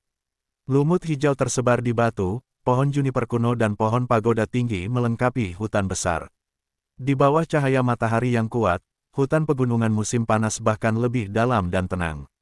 Semak yang rimbun tiba-tiba bergerak sedikit. Beberapa rusa yang sedang makan rumput mewah mendongak, menatap semak-semak dengan waspada, telinga mereka berkedut. Semak-semak yang tingginya setengah pria terbelah, dan seorang pria muda merangkak keluar dari dalam. Kulitnya pucat dan rambut hitamnya pendek. Dia mengenakan kemeja linen sederhana. Itu adalah Fang Yuan. Swoosh! Beberapa rusa liar ketakutan, dan keempat kaki kurus mereka dengan cepat bergerak, berlari menjauh. Dalam beberapa saat, mereka menghilang dari pandangan Fang Yuan. Ini adalah rusa betina, bulunya dapat dicukur untuk membuat pakaian hangat, dan daging rusa juga merupakan makanan cacing Gu. Jika itu rusa jantan, tanduknya paling berharga, dan beberapa bahkan merupakan bahan yang diperlukan untuk kemajuan cacing Gu. Alam liar berbahaya di mana-mana, dan pada saat yang sama memiliki harta yang besar. Fang Yuan melihat ke arah mereka melarikan diri, dan menarik kembali pandangannya. Targetnya adalah babi hutan, bukan rusa ini. Dia terus bergerak, terdengar suara mendengung. Mendekati suara-suara ini, Fang Yuan berhenti di jalurnya. Sarang lebah. Dia melihat ke depan dan melihat sarang lebah tergantung di pohon. Sarang lebah sangat besar, ukurannya sebesar keranjang anyaman. Itu muncul sebagai semacam warna kuning tua keabu-abuan. Di luar sarang lebah ada beberapa lusin tentara lebah terbang di sekitar, kadang-kadang beberapa lebah pekerja akan masuk dan keluar. Sarang lebah memiliki madu, dan madu adalah makanan bear strenggu. Oleh karena itu, keluarga Siong sangat membutuhkan madu. Sarang lebah ini hanya berukuran kecil, dan kemungkinan menghasilkan gu tidak tinggi. Jika saya memiliki gu kulit perunggu, saya bisa mengambil risiko ditikam dan mengumpulkan madu. Sayang sekali, pikir Fang Yuan, di dunia ini, tidak semua serangga adalah gu. Gu adalah roh dunia, badan hukum, bagaimana bisa begitu murah? Di antara segerombolan serangga, biasanya hanya raja serangga yang merupakan gu. Tapi itu tergantung pada ukuran dan perkembangannya, jadi jika kawanannya terlalu kecil, tidak ada gu juga. Mengambil sarang lebah di depan sebagai contoh, karena terlalu kecil, ada kemungkinan kecil untuk memiliki gu. Fang Yuan mengelilingi sarang lebah ini dan terus maju. Jejak babi hutan semakin jelas, dan Fang Yuan tahu dia semakin dekat dengannya, jadi dia menjadi lebih berhati-hati, karena babi hutan sangat berbahaya. Babi hutan bukanlah babi yang dipelihara. Ketika babi hutan dewasa berkelahi dengan harimau, harimau mungkin tidak menang. Di dunia mistik ini, binatang buas juga tidak sederhana. Oh, situasi ini, ketika Fang Yuan akhirnya menemukan babi hutan itu, dia melihat babi itu jatuh ke dalam lubang besar. Sebuah bambu hijau runcing terletak di dasar lubang, di mana ia telah menusuk babi hutan dan menyebabkannya berdarah. Melihat akumulasi darah di lubang, dia bisa tahu bahwa babi hutan itu sudah berada di dalam perangkap setidaknya selama 15 menit. Tapi babi hutan ini terus meronta, merintih dan melolong, masih hidup. Perangkap ini jelas dipasang oleh pemburu. Untuk berpikir saya menuai hasilnya. Fang Yuan tersenyum tetapi ekspresinya muram. Perangkap ini juga mengancamnya. Jika dia jatuh ke dalamnya, setelah setengah seperempat jam, dia akan mati. Meskipun lingkungan desa dibersihkan secara teratur, para pemburu sering datang untuk berburu dan memasang banyak jebakan. Beberapa dapat dilihat, sementara yang lain dirancang untuk disembunyikan, dan jika Fang Yuan tidak dapat menemukannya, dia mungkin jatuh ke dalam perangkap. Area manapun di gunung ini bisa memiliki jebakan yang dikubur oleh para pemburu. Tetapi di antara para pemburu, dengan setiap perangkap yang dipasang, mereka akan saling menginformasikan lokasinya. Sepertinya aku harus mencari kediaman pemburu tua dan mencari tahu tentang lokasi jebakan darinya. Seiring dengan area aktivitas binatang buas di sekitarnya dan dengan intel ini, saya tidak perlu mencari seperti mencoba menemukan jarum di tumpukan jerami. Fang Yuan berpikir dalam hati. Ini adalah masalah tidak memiliki cacing Gu tipe pengintai. Tetapi untuk menemukan Gu tipe pramuka yang baik, itu tidak mudah. Dalam waktu singkat, dia hampir tidak bisa puas dengan intel pemburu. Dengan pemikiran seperti itu, pergelangan tangan Fang Yuan menjentik dan pedang bulan terbang keluar, dengan mudah mengenai babi hutan. Suara mendesing. Dengan cincin ringan, seluruh pedang bulan memotong leher babi hutan dan menyebabkan luka yang panjang dan ramping. Kemudian dengan suara plop, air mancur darah menyembur keluar darinya. Darah yang memuntahkan menyebabkan luka menjadi lebih besar, dan dengan demikian air mancur darah juga membesar. Babi hutan itu memekik, meronta-ronta dengan energi terakhirnya, sampai gerakannya menjadi semakin kecil. Fang Yuan diam-diam melihat pemandangan itu, wajahnya tenang. Kehidupan babi hutan itu memudar saat matanya menatap lebar dan bulat sempurna, otot-otot di tubuhnya berkedut dan darah hangat memenuhi lubang perangkap, bau darah yang kental meresap ke sekitarnya. Bertahan hidup atau mati, ini adalah tema alam. Dia menghela nafas dalam hatinya. Pada titik ini, suara manusia terdengar.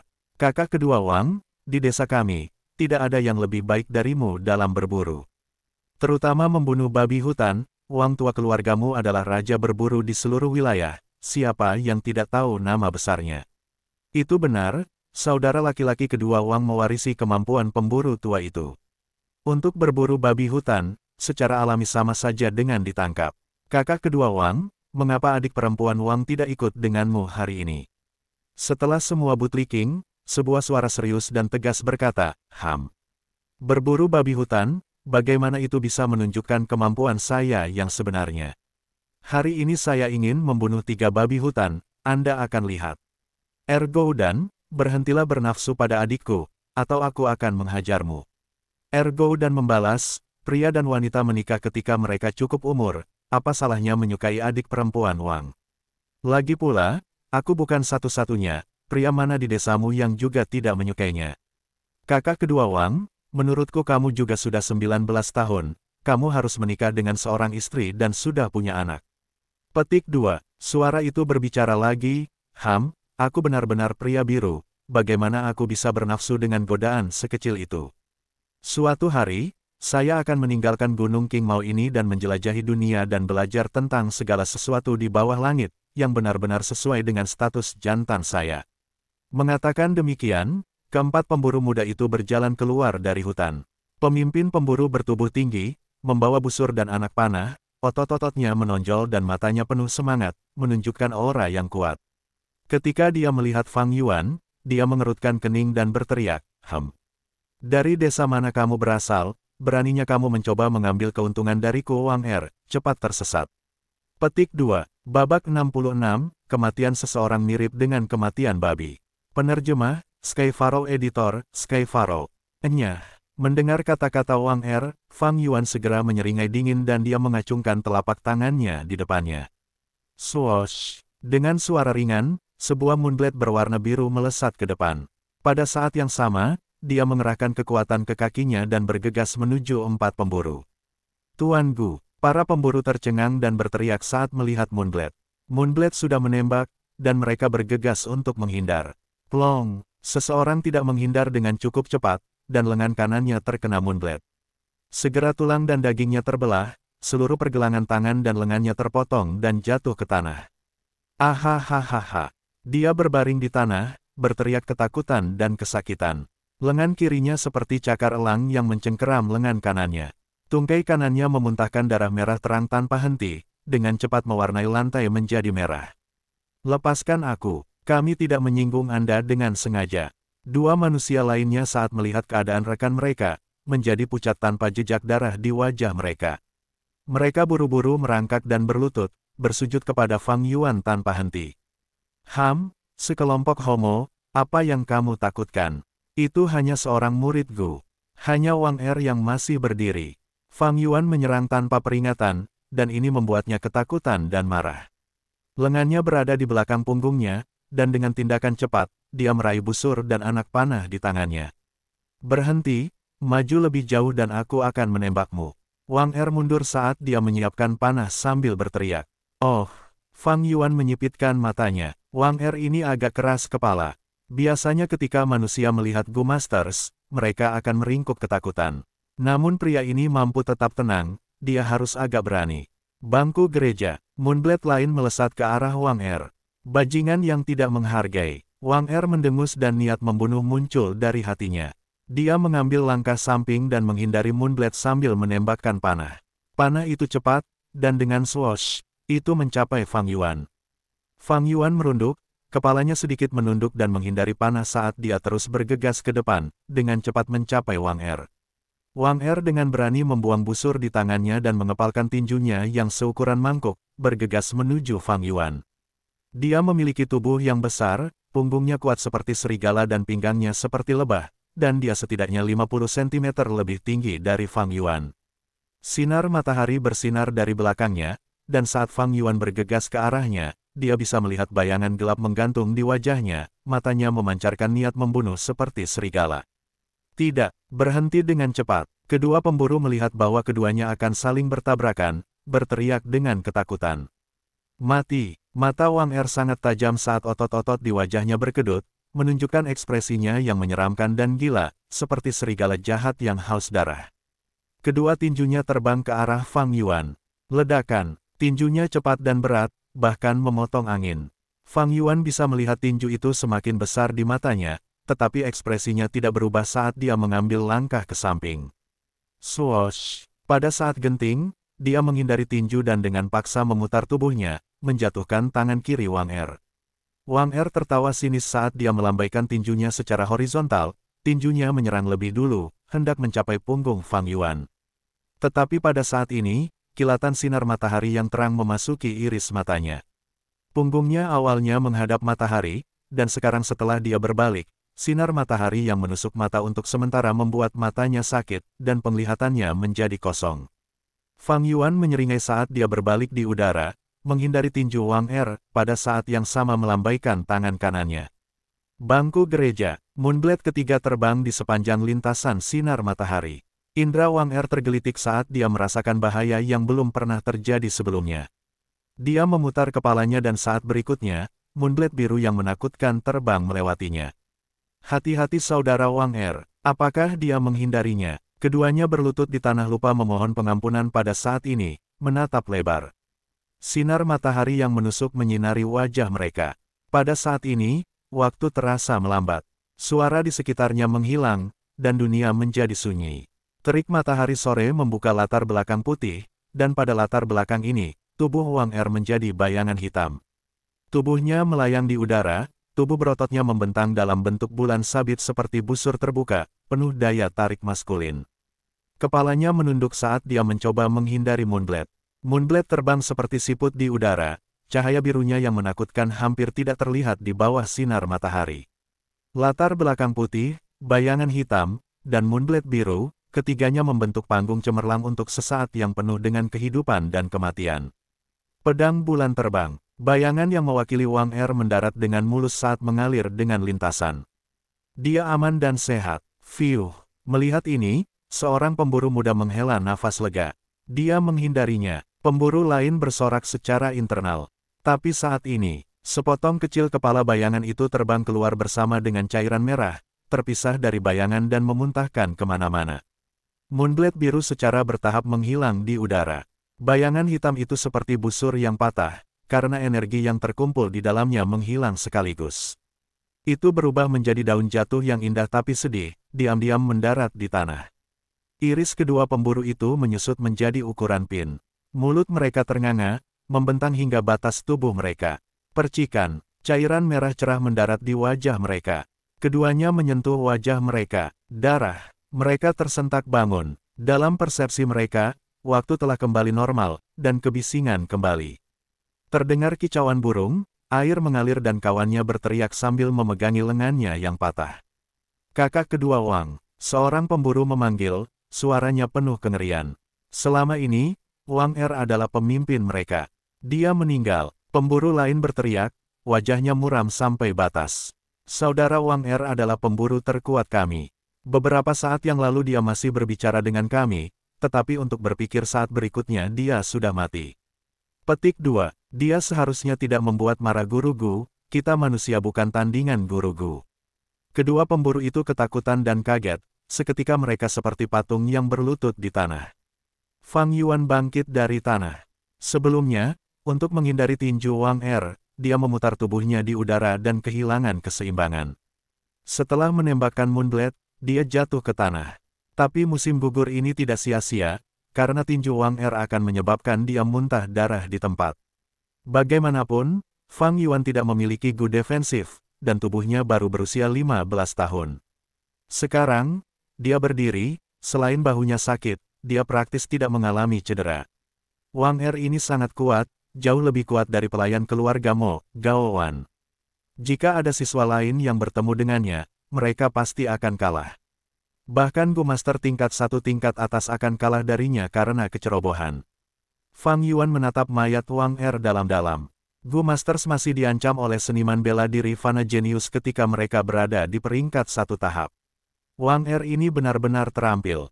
Keterampilan memanahnya cepat dan stabil, hanya mengandalkan ini bisa menandingi Moonblade. Bahkan, Moonblade bahkan mungkin lebih rendah, karena panah memiliki jangkauan yang lebih besar.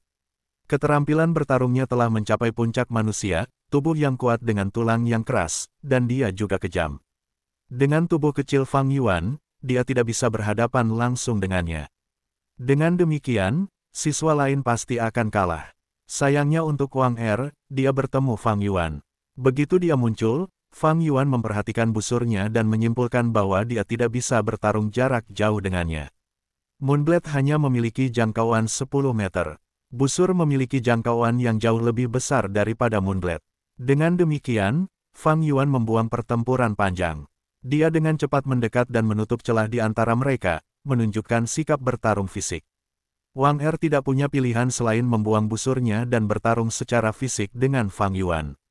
Tapi Fang Yuan tidak benar-benar berpikir untuk bertarung jarak dekat dengan Wang Dia menggunakan sudut sinar matahari dan menyebabkan kelemahan pada Wang sebelum menembakkan pedang bulan ketiganya. Dia sudah berada di tahap tengah sekarang, dan dengan penyempurnaan cacing likor, Moonblade memiliki kekuatan serangan dari Gu Master tingkat atas. Pada jarak sedekat itu, dengan penglihatan Wang yang melemah, kekalahannya dijamin. Tapi Wang ini memang terampil. Saya ingin memenggalnya, tetapi pada saat yang genting, dia mengandalkan indera dan refleksnya dan menghindari setengah dari serangan saya, menyebabkan pedang bulan saya hanya memotong setengah dari kepalanya. Petik 2. Hidup dan mati adalah hukum alam. Semua makhluk hidup adalah sama, dan setiap orang memiliki hak untuk bertahan hidup dan dibunuh. Mungkin ada bangsawan dan makhluk yang lebih rendah, tetapi dalam menghadapi kematian, kematian seseorang tidak berbeda dengan babi, apa bedanya? Mereka berdua sudah mati. Fang Yuan melihat terakhir mayat Wang dan menghela nafas dalam hatinya. Babak 67, jangan khawatir, aku akan mengampunimu. Penerjemah, Sky Pharaoh Editor, Sky Pharaoh. Akar pohon menembus ke tanah pegunungan, membiarkan tangan hijau mereka mencapai ke langit. Batang pohon yang tebal dan kokoh saling berhadapan, tampak serupa dari kejauhan. Cabang-cabang dan daun-daun yang rindang terjalin di udara. Di bawah lingkungan pohon-pohon ini adalah sebuah rumah kayu. Rumah kayu itu seluruhnya terbuat dari kulit kayu tebal yang kokoh, mengeluarkan semacam bau tegas yang asli. Rumah kayu itu bukanlah rumah yang baru dibangun, tetapi telah dikumpulkan selama bertahun-tahun. Dengan demikian, permukaan rumah memiliki lumut hijau yang tumbuh di mana-mana, dan beberapa batang pohon mulai menumbuhkan cabang-cabang kecil yang lembut. Di sekitar rumah kayu itu ada pagar tinggi dan besar yang dibangun dari bambu tombak hijau. Bagian belakang dan depan semuanya adalah ladang sayuran, dan di tengah ladang ada sumur buatan. Pada saat ini, seorang wanita muda dan cantik sedang mengambil air dari sumur. Sementara dia mengenakan pakaian sederhana dan polos, ini masih sulit untuk menutupi kulitnya. Dia berusia 16 tahun, dan dia memiliki sepasang mata hitam besar, hitam dan putih matanya terlihat jelas dan murni seperti kristal. Sinar matahari menembus melalui dedaunan pohon yang tumpang tindih dan subur, menyinari wajahnya, membiarkan kulitnya memantulkan cahaya seperti salju putih, juga menunjukkan semacam rona merah transparan dan kelembutan padanya. Rambut hitamnya tergerai dengan susah payah dan menutupi setengah cuping telinganya yang lucu. Bibir merah mudanya mengerucut saat ini, dan dia mengepalkan gigi putihnya yang sempurna, wajahnya menunjukkan ekspresi konsentrasi penuh. Dia menggunakan seluruh kekuatannya untuk menarik ember penuh air keluar dari sumur. Dengan napas lagi, dia memindahkan ember ke tanah di luar sumur. Huff, gadis muda itu menyeka dahinya dan menghela napas, menggunakan tangannya yang pucat untuk mengipasi wajahnya sendiri. Mendengar ember menghantam tanah, pintu rumah kayu terbuka, dan seorang lelaki tua keluar. Rambut lelaki tua itu campuran hitam dan putih, wajahnya memiliki lapisan kerutan. Meskipun matanya terlihat lelah, terkadang matanya menunjukkan sedikit kecemerlangan. Bagaikan harimau tua, meski sudah tua, wibawa harimau tetap terlihat. Nak, ember ini terlalu berat, aku bilang biarkan aku yang membawanya. Kenapa kamu diam-diam menyirami tanaman di belakangku lagi? Orang tua itu memandang gadis muda itu dan menunjukkan ekspresi kasih sayang. Ayah, gadis muda itu dengan manis memanggil, kamu berburu sampai larut malam kemarin, aku ingin kamu tidur nanti hari ini. Ini hanya ember air, lihat, saya bisa membawanya, kan? Petik 2. Kamu selalu suka bertindak keras. Suara lelaki tua itu penuh dengan ketidakberdayaan, tetapi matanya sekali lagi memperhatikannya. Dia mengambil langkah besar dan sampai ke sumur, mengulurkan tangannya dan dengan mudah meraih ember. Ayo, nak, mari kita menyirami tanaman bersama.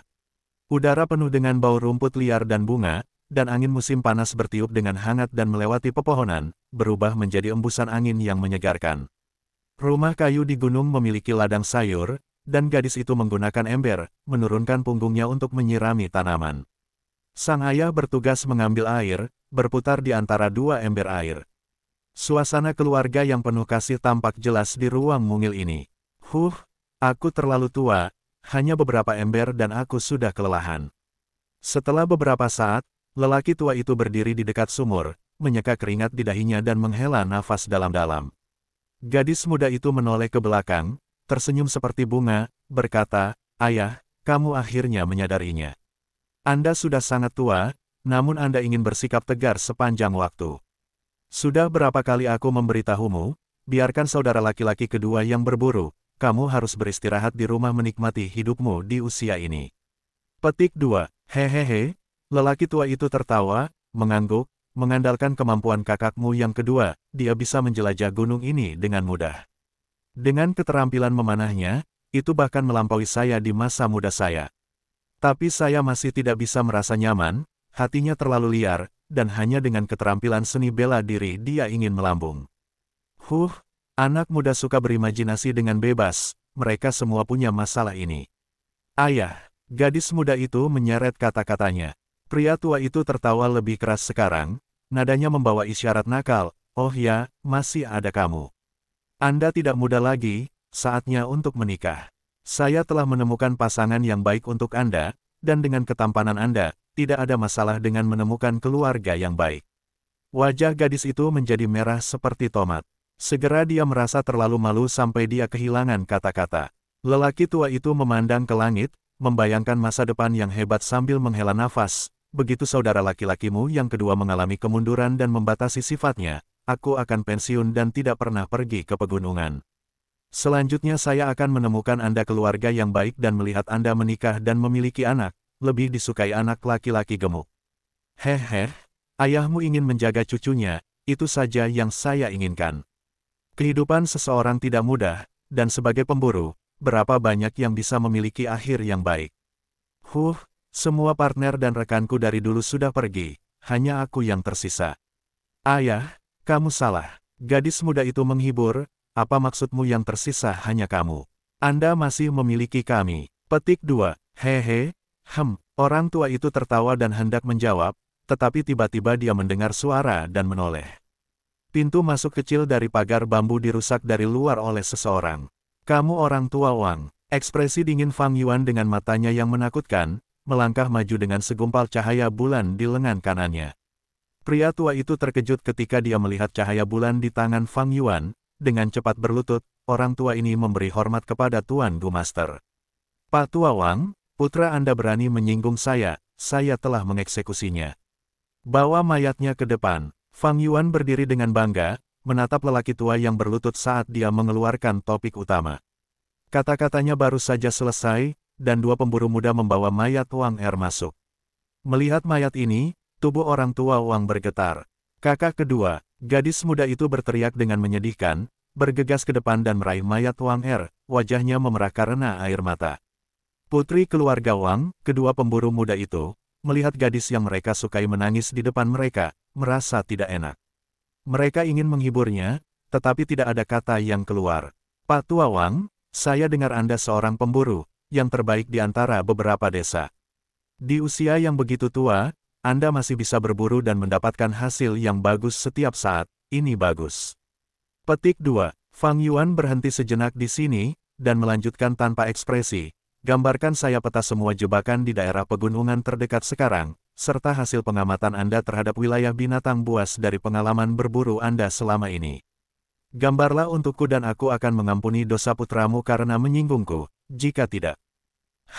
Desa-desa ini berada di bawah kendali desa Gu Yue. Penduduk desa semuanya adalah budak petani dari klan Gu Yue. Dengan pelanggaran Wang Er karena menyinggung tuannya, menurut aturan klan, seluruh keluarga mereka akan terlibat. Tubuh lelaki tua Wang bergetar lagi, hampir jatuh ke tanah. Dampak seperti ini terlalu tiba-tiba dan hebat baginya. Pembunuh, kamu adalah pembunuh yang melukai saudaraku.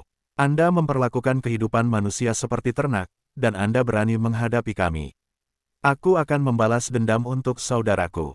Gadis muda itu berteriak, suaranya penuh kebencian dan kemarahan terhadap Fang Yuan, dan dia bergegas menuju Fang Yuan.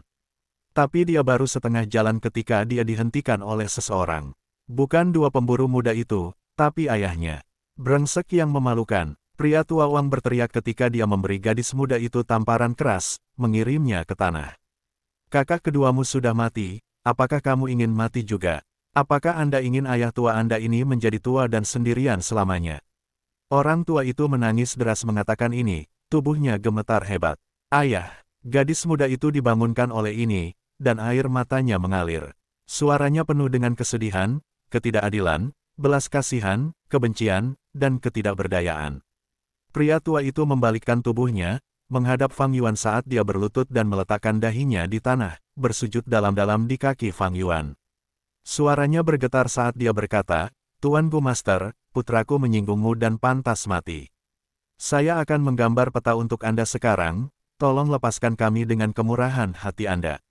Petik 2. Ekspresi Fang Yuan berubah lebih lembut, dia menatap lelaki tua itu dengan arogan, berkata, tenanglah, selama kamu menggambar dengan jujur, aku akan mengampunimu. Tapi jangan berpikir untuk berbohong padaku, karena jika aku menemukan hal yang mencurigakan, nyawamu akan hangus.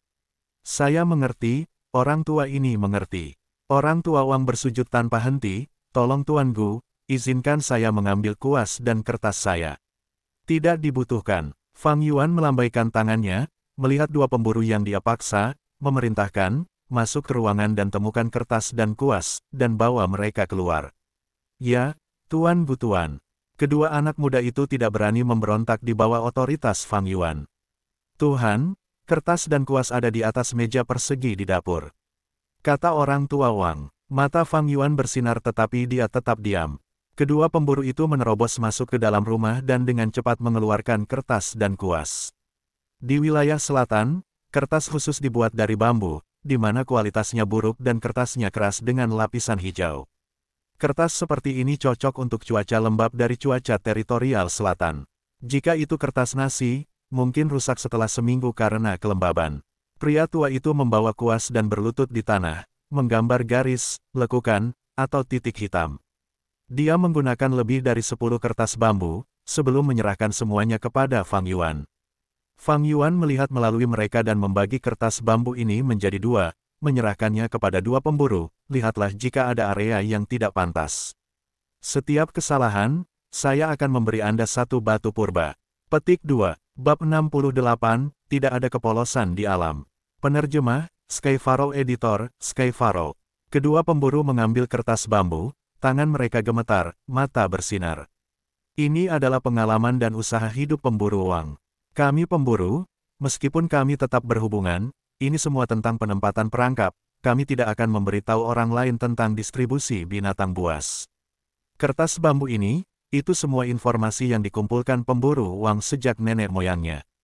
Jadi di lembah ini ada kawanan rusa liar, haha, setelah saya berburu rusa liar ini, saya tidak perlu khawatir dengan biaya untuk 3 bulan ke depan.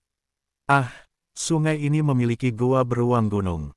Seberapa dekat, saya hampir berburu di wilayah ini terakhir kali. Perhatikan, saya harus mencatat semuanya. Petik 2. Ini adalah informasi berharga, bisa dikatakan mangkuk nasi pemburu. Biasanya tidak dalam satu generasi tetapi jauh dari nenek moyang mereka. Pengalaman dan informasi ini diperoleh dengan mengorbankan darah dan nyawa mereka. Tapi keluarga lelaki tua Wang selalu berburu untuk mencari nafkah. Ketika sampai pada lelaki tua Wang, dia telah mencapai puncak garis keluarganya, pemburu nomor 1 yang terkenal. Informasi di tangan orang seperti itu, adalah yang paling berguna dan benar. Kedua pemburu muda itu memeriksa selama hampir 15 menit, memeriksa peta beberapa kali. Hanya setelah Fang Yuan bergegas, mereka akhirnya menyerahkan kertas bambu dengan enggan. Selama periode ini, lelaki tua Wang berlutut di tanah, dahinya menyentuh tanah saat dia mengungkapkan rasa hormatnya. Gadis muda itu terbaring di tanah, seolah-olah dia sudah tak bernyawa. Tidak ada masalah, Tuan. Area jebakan di kertas bambu ini semuanya akurat. Keduanya menjawab, Tuan Gu Master, ini menyangkut saya dan kehidupan putri saya pasti tidak akan berbohong kepada Anda. Pria tua di tanah berteriak sambil terus bersujud. Memem, tidak buruk. Fang Yuan melambaikan setumpuk kertas bambu, namun tiba-tiba kata-katanya berubah, tapi, aku tidak percaya. Orang tua Wang tersentak, mengangkat kepalanya, tetapi hanya melihat sebuah moonblade biru yang menakutkan membesar di dalam pantulan iris matanya. Bangku gereja, tengkorak terbang ke udara, darah segar memuntahkan kemana-mana. Tuan, ini. Kedua pemburu muda itu terkejut. Keterkejutan dan ketidakpercayaan terlihat di wajah mereka.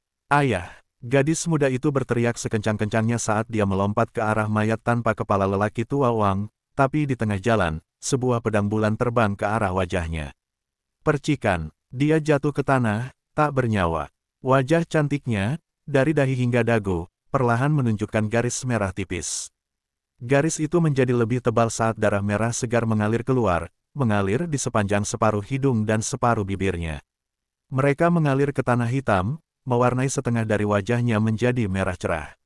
Namun, separuh wajahnya yang lain, masih sama cantiknya, kulitnya cerah dan kemerahan. Di bawah langit biru cerah, tampak lebih berkilau, seperti sebuah karya seni. Setidaknya dia terlihat layak. Fang Yuan menatap gadis yang mati itu dengan lembut, mengangguk dengan puas. Menggunakan esensi purba tingkat 1 tingkat menengah, Moonblade bisa mengiris Gu. Sekarang dia menggunakan esensi purba tingkat atas, itu bisa mematahkan tulang dan bahkan memotong baja. Putri keluarga Wang, seorang pemburu muda jatuh ke tanah dengan putus asa setelah melihat kematiannya dengan matanya sendiri. Tuan Gu Master, lepaskan kami. Pemburu lainnya merasakan kebingungan Fang Yuan, hampir mati karena terkejut saat dia menjatuhkan diri ke tanah.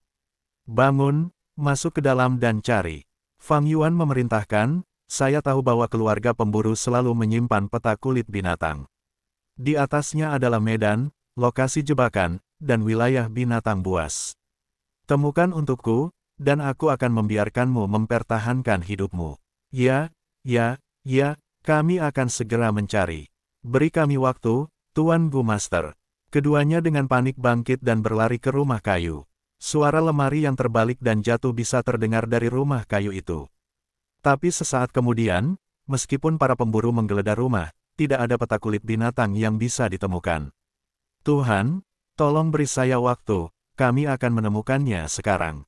Kedua pemburu itu ketakutan karena mereka semakin putus asa dan mencari dengan kasar, menghancurkan banyak perabotan dalam prosesnya. Brengsek, di mana itu? Tampil, silakan muncul. Mereka bergumam saat tubuh mereka menggigil, mata mereka memerah. Sampah yang tidak berguna. Fang Yuan perlahan berjalan ke dalam rumah. Tuan, maafkan kami, Tolong, wah, kedua pemburu muda itu menggigil seperti tersengat listrik dan jatuh ke tanah, memohon untuk hidup mereka. Fang Yuan mengabaikan keduanya dan mengamati rumah itu. Ada 4 kamar di rumah, ruang tamu dan dapur. Semua perabotan berantakan, seperti digeledah. Fang Yuan perlahan melangkah masuk, langkahnya menghasilkan gema di rumah kayu. Itu memang sudah dicari, itu seharusnya tidak benar. Hampir setiap pemburu memiliki peta kulit binatang yang diwarisi dari generasi ke generasi. Semakin disempurnakan di sepanjang jalan, merekam semua wilayah dan perangkap binatang buas. Ini adalah mata pencaharian seorang pemburu, bagaimana mungkin mereka tidak memilikinya? Fang Yuan berdiri merenung, selain itu, saya menguji lelaki tua Wang itu sebelumnya, dengan sengaja membuat kedua pemburu itu mencari kertas dan kuas. Orang tua itu segera memanggil lokasi kertas dan kuas, mungkin khawatir mereka akan menemukan peta kulit binatang, jadi itu pasti ada di rumah ini. Fang Yuan mengamati rumah itu lagi, dan tiba-tiba inspirasinya muncul ketika dia melihat ke perapian. Firepit ini terhubung ke cerobong asap, digunakan di musim dingin untuk mendapatkan kehangatan. Bahkan ada beberapa arang residu di firepit. Fang Yuan berjalan ke perapian, perlahan berjongkok dan mengambil sekop di samping perapian, menggali arang. Sebagian besar arang masih berbentuk kayu, rapuh dan mudah pecah menjadi 2. Oh, Fang Yuan memeriksa, tiba-tiba menemukan balok arang yang memiliki bahan yang sangat keras dan sangat berat, tidak ringan seperti balok arang lainnya. Dia menggunakan sekop untuk menggali balok arang ini, menghancurkannya di tanah. Arang hancur berkeping-keping, memperlihatkan tabung bambu. Kedua pemburu tersentak pada adegan ini. Fang Yuan mengambil tabung bambu dan membukanya di satu sisi, mengguncangnya, menyebabkan peta jatuh. Peta itu lebih berat dari tumpukan kertas bambu, dibuat dengan sepotong kulit binatang putih. Kulit binatang itu sangat besar, panjangnya lebih dari 1 meter dan lebarnya setengah meter. Ada garis hitam, hijau, merah, kuning dan biru di atasnya, membentuk peta yang rumit. Fang Yuan sedikit terkejut melihatnya. Jangkauan peta sangat besar, membentang jauh melampaui sekitar desa. Sebagai manusia, tidak mudah untuk memetakan area yang begitu jauh. Tatapannya terfokus pada 5 titik, yang memiliki kawanan babi hutan.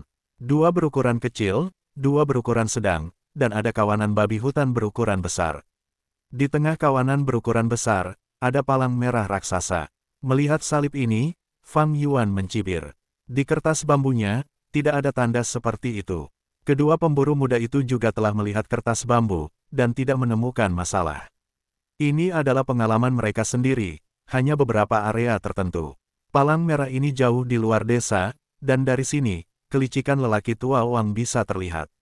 Inilah mengapa Fang Yuan membunuh mereka. Untuk berburu babi hutan, dia membutuhkan peta kulit binatang seperti itu. Tapi dia tidak yakin dengan peta yang digambar oleh orang lain. Hanya mendapatkan peta nyata seperti ini, apakah itu bisa diandalkan? Fang Yuan telah mendengar segala macam komentar di kehidupan masa lalunya. Hanya sebuah kata, "nya," tidak cukup alasan baginya untuk membunuh Wang Er. Ketika mendengar percakapan 4 pemburu di samping perangkap babi hutan, Fang Yuan sudah merencanakan pembunuhannya. Membunuh Wang Er mengurangi perlawanannya, dan memberinya alasan untuk mendapatkan peta. Mengapa dia tidak membunuhnya? Fang Yuan tidak akan membunuh demi membunuh hanyalah sebuah metode. Dengan cara ini, jika bisa menyelesaikan masalah, kenapa tidak? Orang tua itu pasti harus mati, bahkan jika dia dapat menanggung pembunuhan putranya, Fang Yuan tidak akan merasa nyaman. Kalau tidak, itu akan menjadi kasus, saat menebang gulma, Anda harus mendapatkan akarnya. Jika tidak, ilalang akan kembali bersama angin musim semi. Apa? Kamu bilang membunuh orang yang tidak bersalah. Hehe, tidak peduli dunia mana, selama seseorang hidup di dunia ini, mereka akan terjalin dalam karma, bagaimana mungkin ada orang yang tidak bersalah? Manusia menyembelih babi, bukankah babi itu tidak bersalah? Ikan besar makan ikan kecil, dan ikan kecil makan udang, di alam hanya ada rantai makanan, tidak ada kepolosan. Di dunia ini, siapapun bisa hidup, siapapun bisa mati, tetapi tidak ada yang tidak bersalah. Bab 69, Hidup itu semurah rumput. Penerjemah, Sky Pharaoh Editor, Sky Pharaoh. Peta kulit binatang itu sangat tebal, tidak seperti kertas yang bisa dilipat dan dibawa-bawa dengan mudah.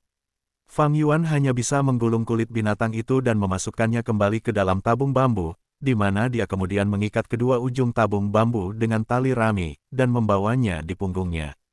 Kedua pemburu itu menatap tajam ke kotak bambu, mata mereka tak terhindarkan menunjukkan tanda-tanda keserakahan. Bagaimanapun juga, mereka bukan idiot, mereka tahu nilai dari peta itu. Peta kulit binatang buas ini adalah sesuatu yang Go Masters tidak akan repot-repot melihatnya, tetapi bagi manusia, terutama pemburu seperti mereka, itu adalah harta yang paling berharga. Keluarga Wang mulai mewariskan peta ini sejak zaman nenek moyang mereka. Orang tua Wang mampu menjadi pemburu terkenal, namanya dikenal di seluruh daerah dan sekitarnya, peta memiliki banyak kontribusi untuk ini. Itu benar-benar pusaka keluarga yang otentik. Aku akan bertanya padamu, di rumah Pak Tua Wang, apakah ada orang lain? Tatapan Fang Yuan gelap, nadanya dingin saat dia bertanya. Kedua pemuda yang berlutut di tanah langsung bergidik ketika mereka mendengar pertanyaan ini dari Fang Yuan. Mereka memikirkan apa yang baru saja berkonspirasi sebelumnya, dan ekspresi serakah dari wajah mereka menghilang dalam sekejap, diganti dengan ketakutan dan teror. Tidak ada orang lain, seluruh keluarga sudah mati, Tuan Go Master. Hunter Wang awalnya punya istri, tapi itu puluhan tahun yang lalu, dan dia dibunuh oleh serigala liar yang mengganggu desa. Sebelum istrinya meninggal, dia melahirkan 2 putra dan seorang putri. Tetapi putra tertua Wangda meninggal di gunung saat berburu 3 tahun lalu. Tidak ada orang lain di keluarga Wang. Petik 2. Ini adalah jawaban langsung dari 2 pemburu muda. Begitukah? Fang Yuan menyipitkan kedua matanya dan dia melihat kedua pria yang berlutut di depannya, tahu bahwa mereka mengatakan yang sebenarnya. Ketika hidup dan mati seseorang ada di tangan orang lain, kemungkinan berbohong sangat kecil. Tapi dia tetap bertanya, apakah kamu berbohong padaku? Kami tidak akan berani berbohong sedikit pun, Tuan. Aku memikirkan sesuatu. Pak Tua Wang sebenarnya juga memiliki menantu perempuan, istri lama Wangda. Namun setelah Wangda menghilang, istrinya meninggal karena patah hati. Tahun itu, desa itu bahkan secara khusus mengirimkan lengkungan peringatan kesucian. Tapi rumor mengatakan bahwa istri Wangda ingin menikah lagi, dan dia benar-benar diburu sampai mati oleh Pak Tua Wang. Ketika Anda membunuh Pak Tua Wang, Tuan, Anda membantu kami warga negara, membasmi kejahatan dan membawa kedamaian bagi orang-orang. Pemburu lainnya dengan cepat menambahkan, itu benar, itu benar. Sebenarnya Tuan, kami telah lama menemukan Wang tua ini tidak menguntungkan. Dia tidak istimewa, hanya saja dia bisa berburu lebih baik dari kita. Kita semua hanyalah manusia biasa, namun dia berpikir dia lebih istimewa dari kita dan dengan sengaja pindah dari desa untuk tinggal di sini.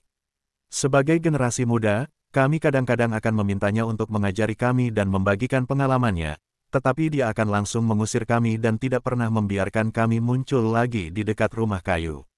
Fang Yuan mendengarkan dengan tenang sambil mengangguk. Meskipun keduanya mulai meremehkan Pak Tua Wang dalam upaya untuk mempertahankan hidup mereka, dia tidak merasakan kebencian dari mulut kedua pria ini.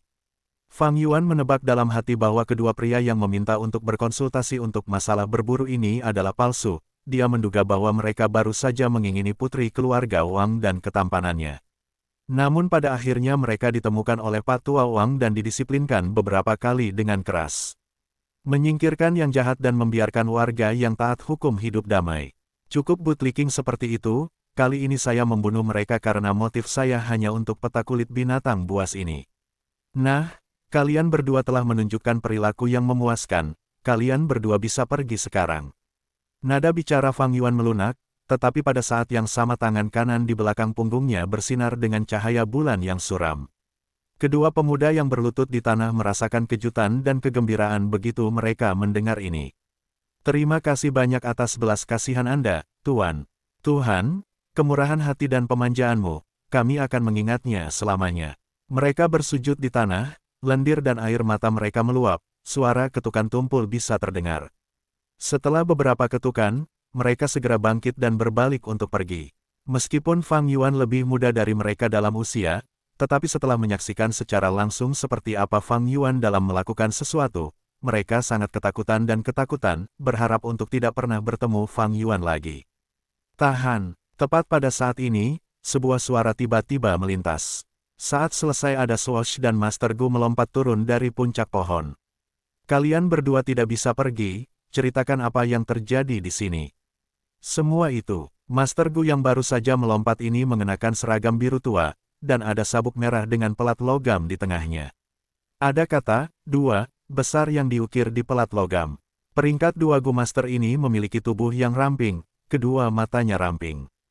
Dia mengenakan pelindung lengan di pergelangan tangannya, dan betisnya memiliki ikatan kaki yang kokoh, seluruh tubuhnya memancarkan aura yang sangat mampu. Orang biasa ini menyapa Tuan Jiang He. Kedua pemuda itu baru saja bangun dengan niat untuk pergi, tetapi begitu mereka melihat Tuan Gu ini, mereka langsung berlutut lagi, bersujud dengan kagum sambil menyapa. Tuan Gu ini adalah seseorang yang mereka kenal, itu adalah Tuan Gu yang ditempatkan di desa.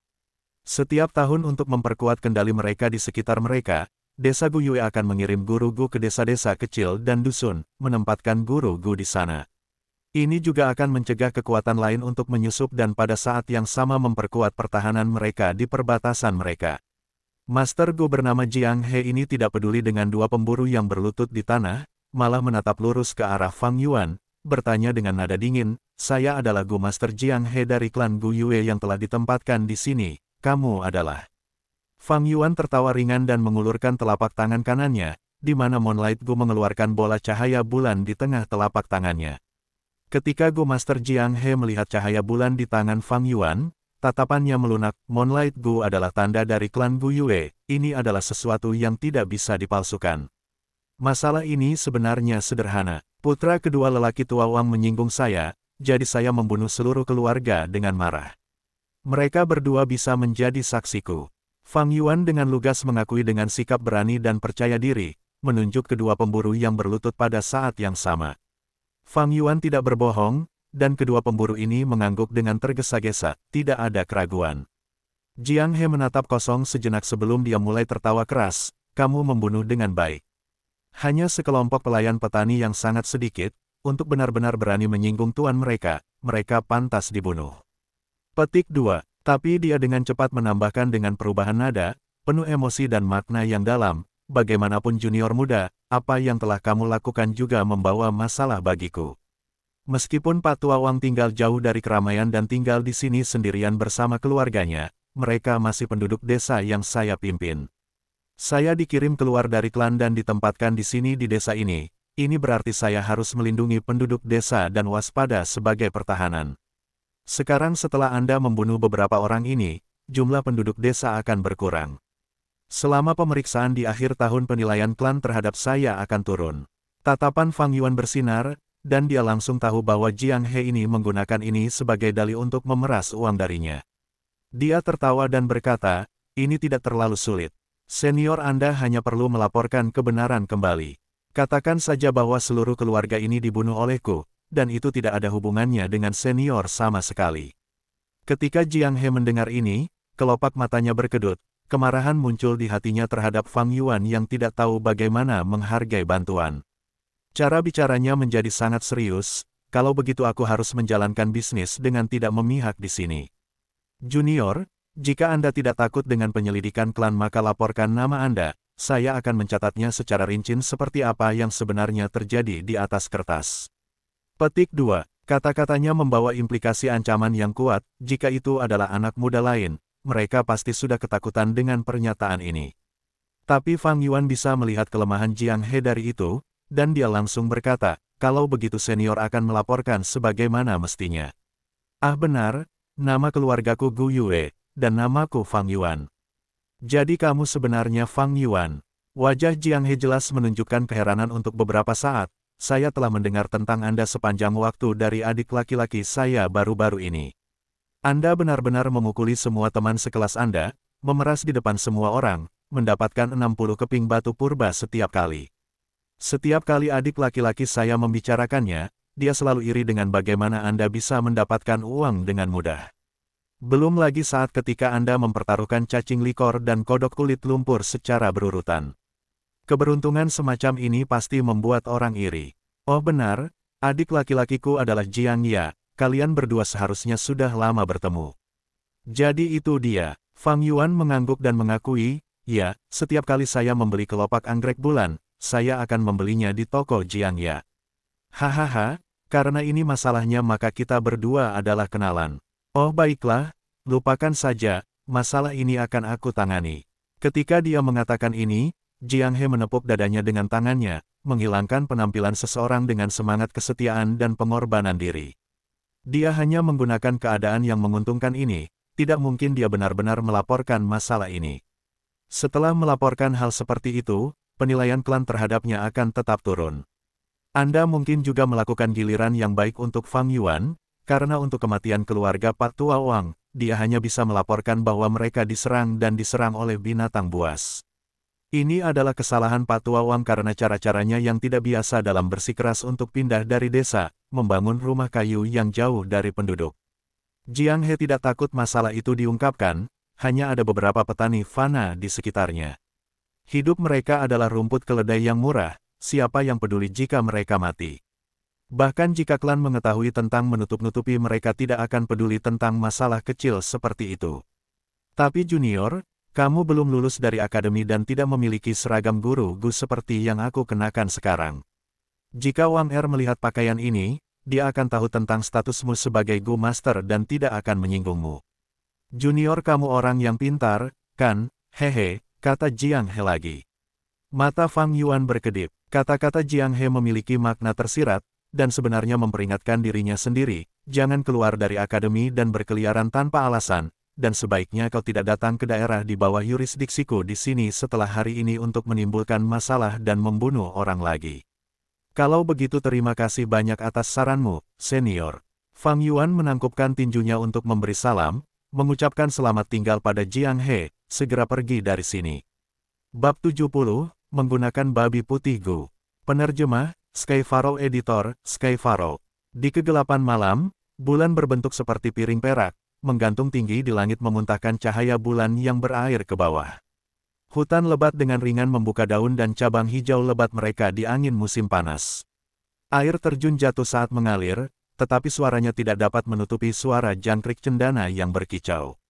Fang Yuan melangkah ke rumput hijau, diam-diam mendekati babi hutan.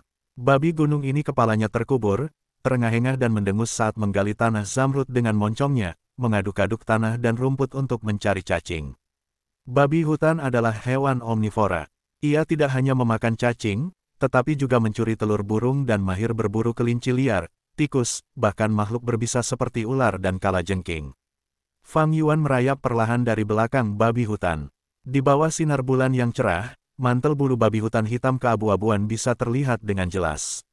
Tubuhnya kuat dan kokoh, keempat tungkainya pendek dan kasar. Di punggungnya ada surai yang panjang dan kaku, sementara di atas telinganya terdapat bulu tipis yang tegak seperti jarum. Dengan keempat anggota badan di tanah, masing-masing kaki memiliki 4 jari kaki tetapi hanya 2 jari tengah yang menggali tanah. Punggungnya tipis dan pendek, kadang-kadang berhamburan, mengusir nyamuk yang beterbangan. Tiba-tiba ia berhenti menggali untuk makan, mengangkat kepalanya. Pada saat yang sama, telinga babi hutan yang tajam dan tegak dengan cepat bergetar beberapa kali. Meskipun Fang Yuan telah berhasil menghentikan jejaknya tepat waktu, babi gunung ini masih menemukannya. Itu segera berbalik dan mengerang dengan suara peringatan. Fang Yuan tidak terkejut dengan ini. Hewan liar tidak seperti hewan peliharaan, mereka semua sangat waspada. Terutama babi hutan, mereka memiliki bau yang tajam dan dapat menemukan sarang burung yang sering disembunyikan dengan sangat baik. Bahkan jika babi hutan ini tidak mendengar suara apapun, ketika Fang Yuan mendekati sekitar 100 meter darinya, ia akan dapat mencium bau tubuhnya dan masih dapat merasakan kehadiran Fang Yuan. Meskipun Fang Yuan memiliki 5 cacing Gu pada dirinya saat ini, jangkrik musim gugur musim semi, cacing minuman keras, Gu cahaya bulan, Gu cahaya kecil dan Gu babi hutan putih, Gu ini semua tidak dapat cocok satu sama lain, dan tidak cocok. Jika Fang Yuan memiliki smell lock Gu yang bisa menutupi bau tubuhnya, dan quiet steps Gu lainnya yang menyembunyikan suara langkah kaki, dia bisa sepenuhnya dan diam-diam menjangkau jarak 10 langkah dari babi gunung. Namun jika dia memiliki 2 Gu ini maka Fang Yuan akan menyimpan 7 cacing Gu, ini akan menyebabkan penggunaan esensi purba menjadi terlalu besar dan dia akan kesulitan mendukung mereka. Master Gu pada umumnya hanya dapat memberi makan 4 hingga 5 cacing Gu dengan peringkat yang sama. Jadi Master Gu biasanya tidak bergerak sendiri, melainkan membentuk kelompok kecil yang terdiri dari 5 orang, atau paling tidak dengan 3 orang. Di antara kelompok-kelompok itu, akan ada seseorang yang secara khusus bertanggung jawab atas pendeteksian, yang satu bertanggung jawab untuk kemajuan, yang satu memegang peran pelanggaran, yang lain bertanggung jawab atas perawatan medis dan seseorang yang bertugas melawan dan menahan musuh. Fang Yuan melanjutkan tanpa henti, semakin dekat dengan babi hutan. Babi hutan memekik rendah, bulu putih di lehernya berdiri, simbol kegelisahannya. Akhirnya ketika Fang Yuan sudah cukup dekat, lebih dekat dari jangkauan babi hutan yang dapat diterima, kuku babi hutan menggali tanah 3 kali sebelum merentangkan 4 anggota tubuhnya yang berotot, menundukkan kepalanya dan berlari ke arah Fang Yuan. Rahang atasnya ditarik, rahang bawahnya menghadap ke atas, membentuk 2 gading putih. Di bawah sinar bulan, gading bersinar dengan cahaya saat menusuk ke arah Fang Yuan. Fang Yuan tidak memiliki jenis cacing gu yang bertahan, dan jika dia ditusuk oleh gadingnya, perutnya akan ditembus, ususnya akan tertusuk dan dia akan terluka parah jika tidak mati. Cahaya bulan gu. Wajah Fang Yuan tenang saat dia berpikir dalam benaknya, menyebabkan Moonlight Gu di telapak tangannya menyerap esensi purba dan memancarkan cahaya-cahaya bulan yang menakutkan, menjalin dengan cahaya bulan dari langit malam. Babi hutan menyerbu ke arah Fang Yuan saat telapak tangan kanannya menyapu udara. Dengan swoosh, Moonblade terbang keluar dan mengenai wajah babi hutan itu, menyebabkan darah berceceran di mana-mana. Babi hutan berteriak keras, mengubah amarahnya menjadi bahan bakar saat muatannya menjadi lebih cepat, dan dalam sekejap mata, ia mencapai beberapa langkah di depan Fang Yuan. Fang Yuan dengan gesit melompat ke samping, berguling dan mematahkan kejatuhannya. Babi hutan menyerbu melewati Fang Yuan, dan dengan ledakan, menabrak pohon di belakangnya. Pohon kecil itu hanya setebal lengan manusia, setelah dihantam oleh babi hutan, ia menerima kerusakan yang menghancurkan ketika batang pohon itu robek dan terbelah menjadi 2. Fang Yuan berdiri, dengan cepat mendekati babi hutan itu sementara pedang bulan melesat keluar dari tangan kanannya pada saat yang bersamaan. Moonblade biru yang menakutkan itu menarik garis lurus di udara saat mendarat di babi hutan. Bulu hitam babi hutan itu memiliki beberapa luka tipis. Lukanya sangat dalam dan darah merah cerah mengalir keluar darinya. Moonblade yang diaktifkan Fang Yuan menggunakan esensi purba tingkat atas, sehingga mampu mematahkan bahkan tulang terberat manusia dalam satu tembakan. Tapi pada babi hutan, itu hanya bisa menyebabkan luka dangkal seperti itu, dan tidak merusak tulang. Seekor babi hutan kecil seperti ini sangat kuat, ini menunjukkan betapa kejamnya lingkungan hidup di dunia ini. Babi hutan menggeram, dan menyerang Fang Yuan lagi. Dalam proses berlari, lukanya yang meneteskan darah terus merobek, dan darahnya yang hangat mengalir seperti air. Fang Yuan menggunakan trik yang sama, jatuh ke samping dan menghindari serangannya.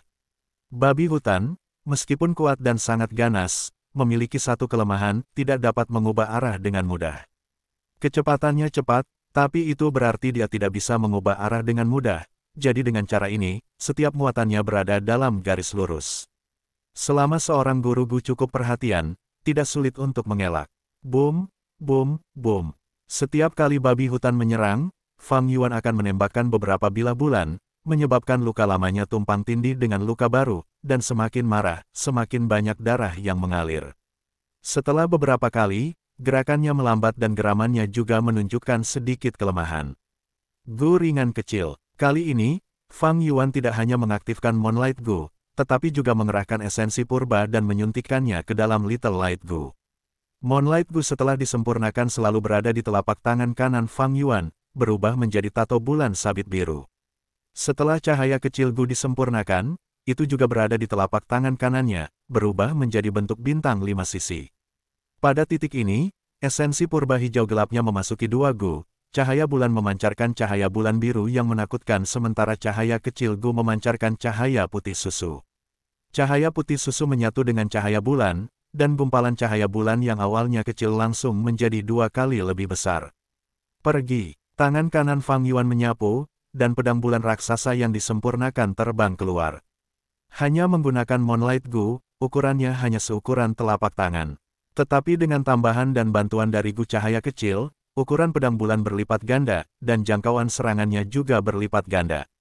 Astaga, pedang bulan menghantam leher babi hutan, merayap ke bulu abu-abu hitamnya.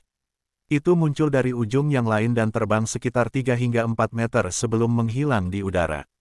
GPP Glue, babi hutan itu berdiri di tempat, membeku sesaat, lalu darah mengalir keluar dari luka-lukanya seperti air mancur. Tiba-tiba ambruk, setengah kepalanya terpenggal, hanyut oleh darah yang mengalir, dan hanya sepotong kecil daging yang menyatukannya dengan tubuhnya. Bau darah yang kental menyembur ke hidungnya. Fang Yuan tidak berani ragu, menunjuk babi hutan dengan jarinya, dan White Boargu yang berada di lubangnya langsung berubah menjadi cahaya putih susu dan memasuki tubuh babi hutan itu. Fang Yuan berdiri di tempat, dengan gugup tetap waspada terhadap lingkungan sekitar. Meskipun peta kulit binatang mengatakan bahwa daerah itu relatif aman, selalu ada kecelakaan di alam, bagaimana jika binatang tertarik dengan bau darah. Setelah beberapa saat, White Boargu terbang kembali dengan selamat. Seluruh babi hutan telah menyusut menjadi dua, hanya menyisakan bulu abu-abu hitam dan usus di bawah kulitnya. Adapun dagingnya, sebagian besar dimakan oleh Gu babi putih. Tapi anehnya, meskipun White Boargu memakan daging babi hampir 1000 kali ukurannya, itu tidak berubah secara fisik. Bahkan tidak ada tetesan darah di atasnya, karena mempertahankan penampilan cacing putih susu itu. Setelah makan ini, aku akan datang 5 hari kemudian untuk berburu babi hutan. Fang Yuan menyimpan Gu babi putih, tetapi tidak segera pergi. Sebagai gantinya, dia mengeluarkan pisaunya dan mengeluarkan 2 gading babi hutan. Tubuh babi hutan memiliki beberapa hal yang berharga. Yang pertama adalah babi, yang kedua adalah bulu, dan yang ketiga adalah giginya. Tapi sekarang daging babi hutan kebanyakan dimakan oleh Gu babi putih, kulitnya penuh lubang karena pedang bulan, tidak ada artinya bahkan jika diambil. Hanya sepasang gading ini yang memiliki nilai. Itu bisa digunakan sebagai makanan untuk cacing Gu tertentu yang memakan gigi sebagai makanan, atau digunakan sebagai katalis untuk kemajuan beberapa cacing Gu. Fang Yuan menyembunyikan gigi di gua rahasia retakan batu sebelum kembali ke asrama.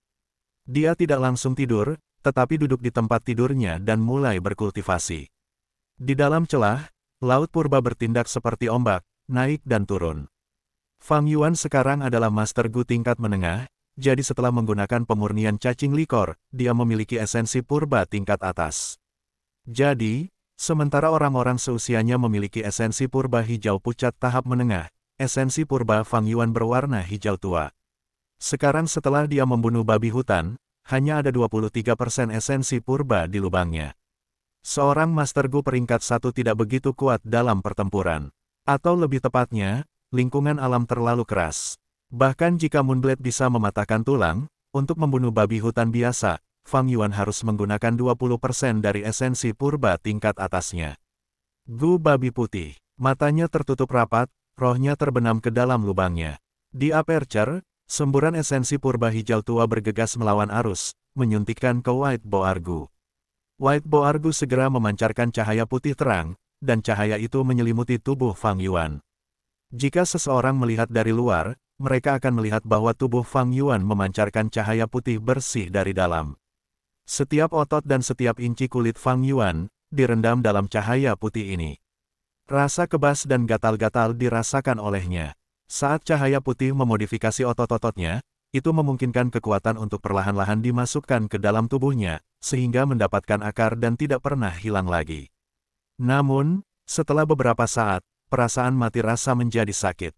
Rasa sakit ini seperti tersengat listrik, dari mati rasa hingga rasa sakit yang tajam seperti tertusuk pisau silet. Fang Yuan buru-buru menghentikan White Boargu.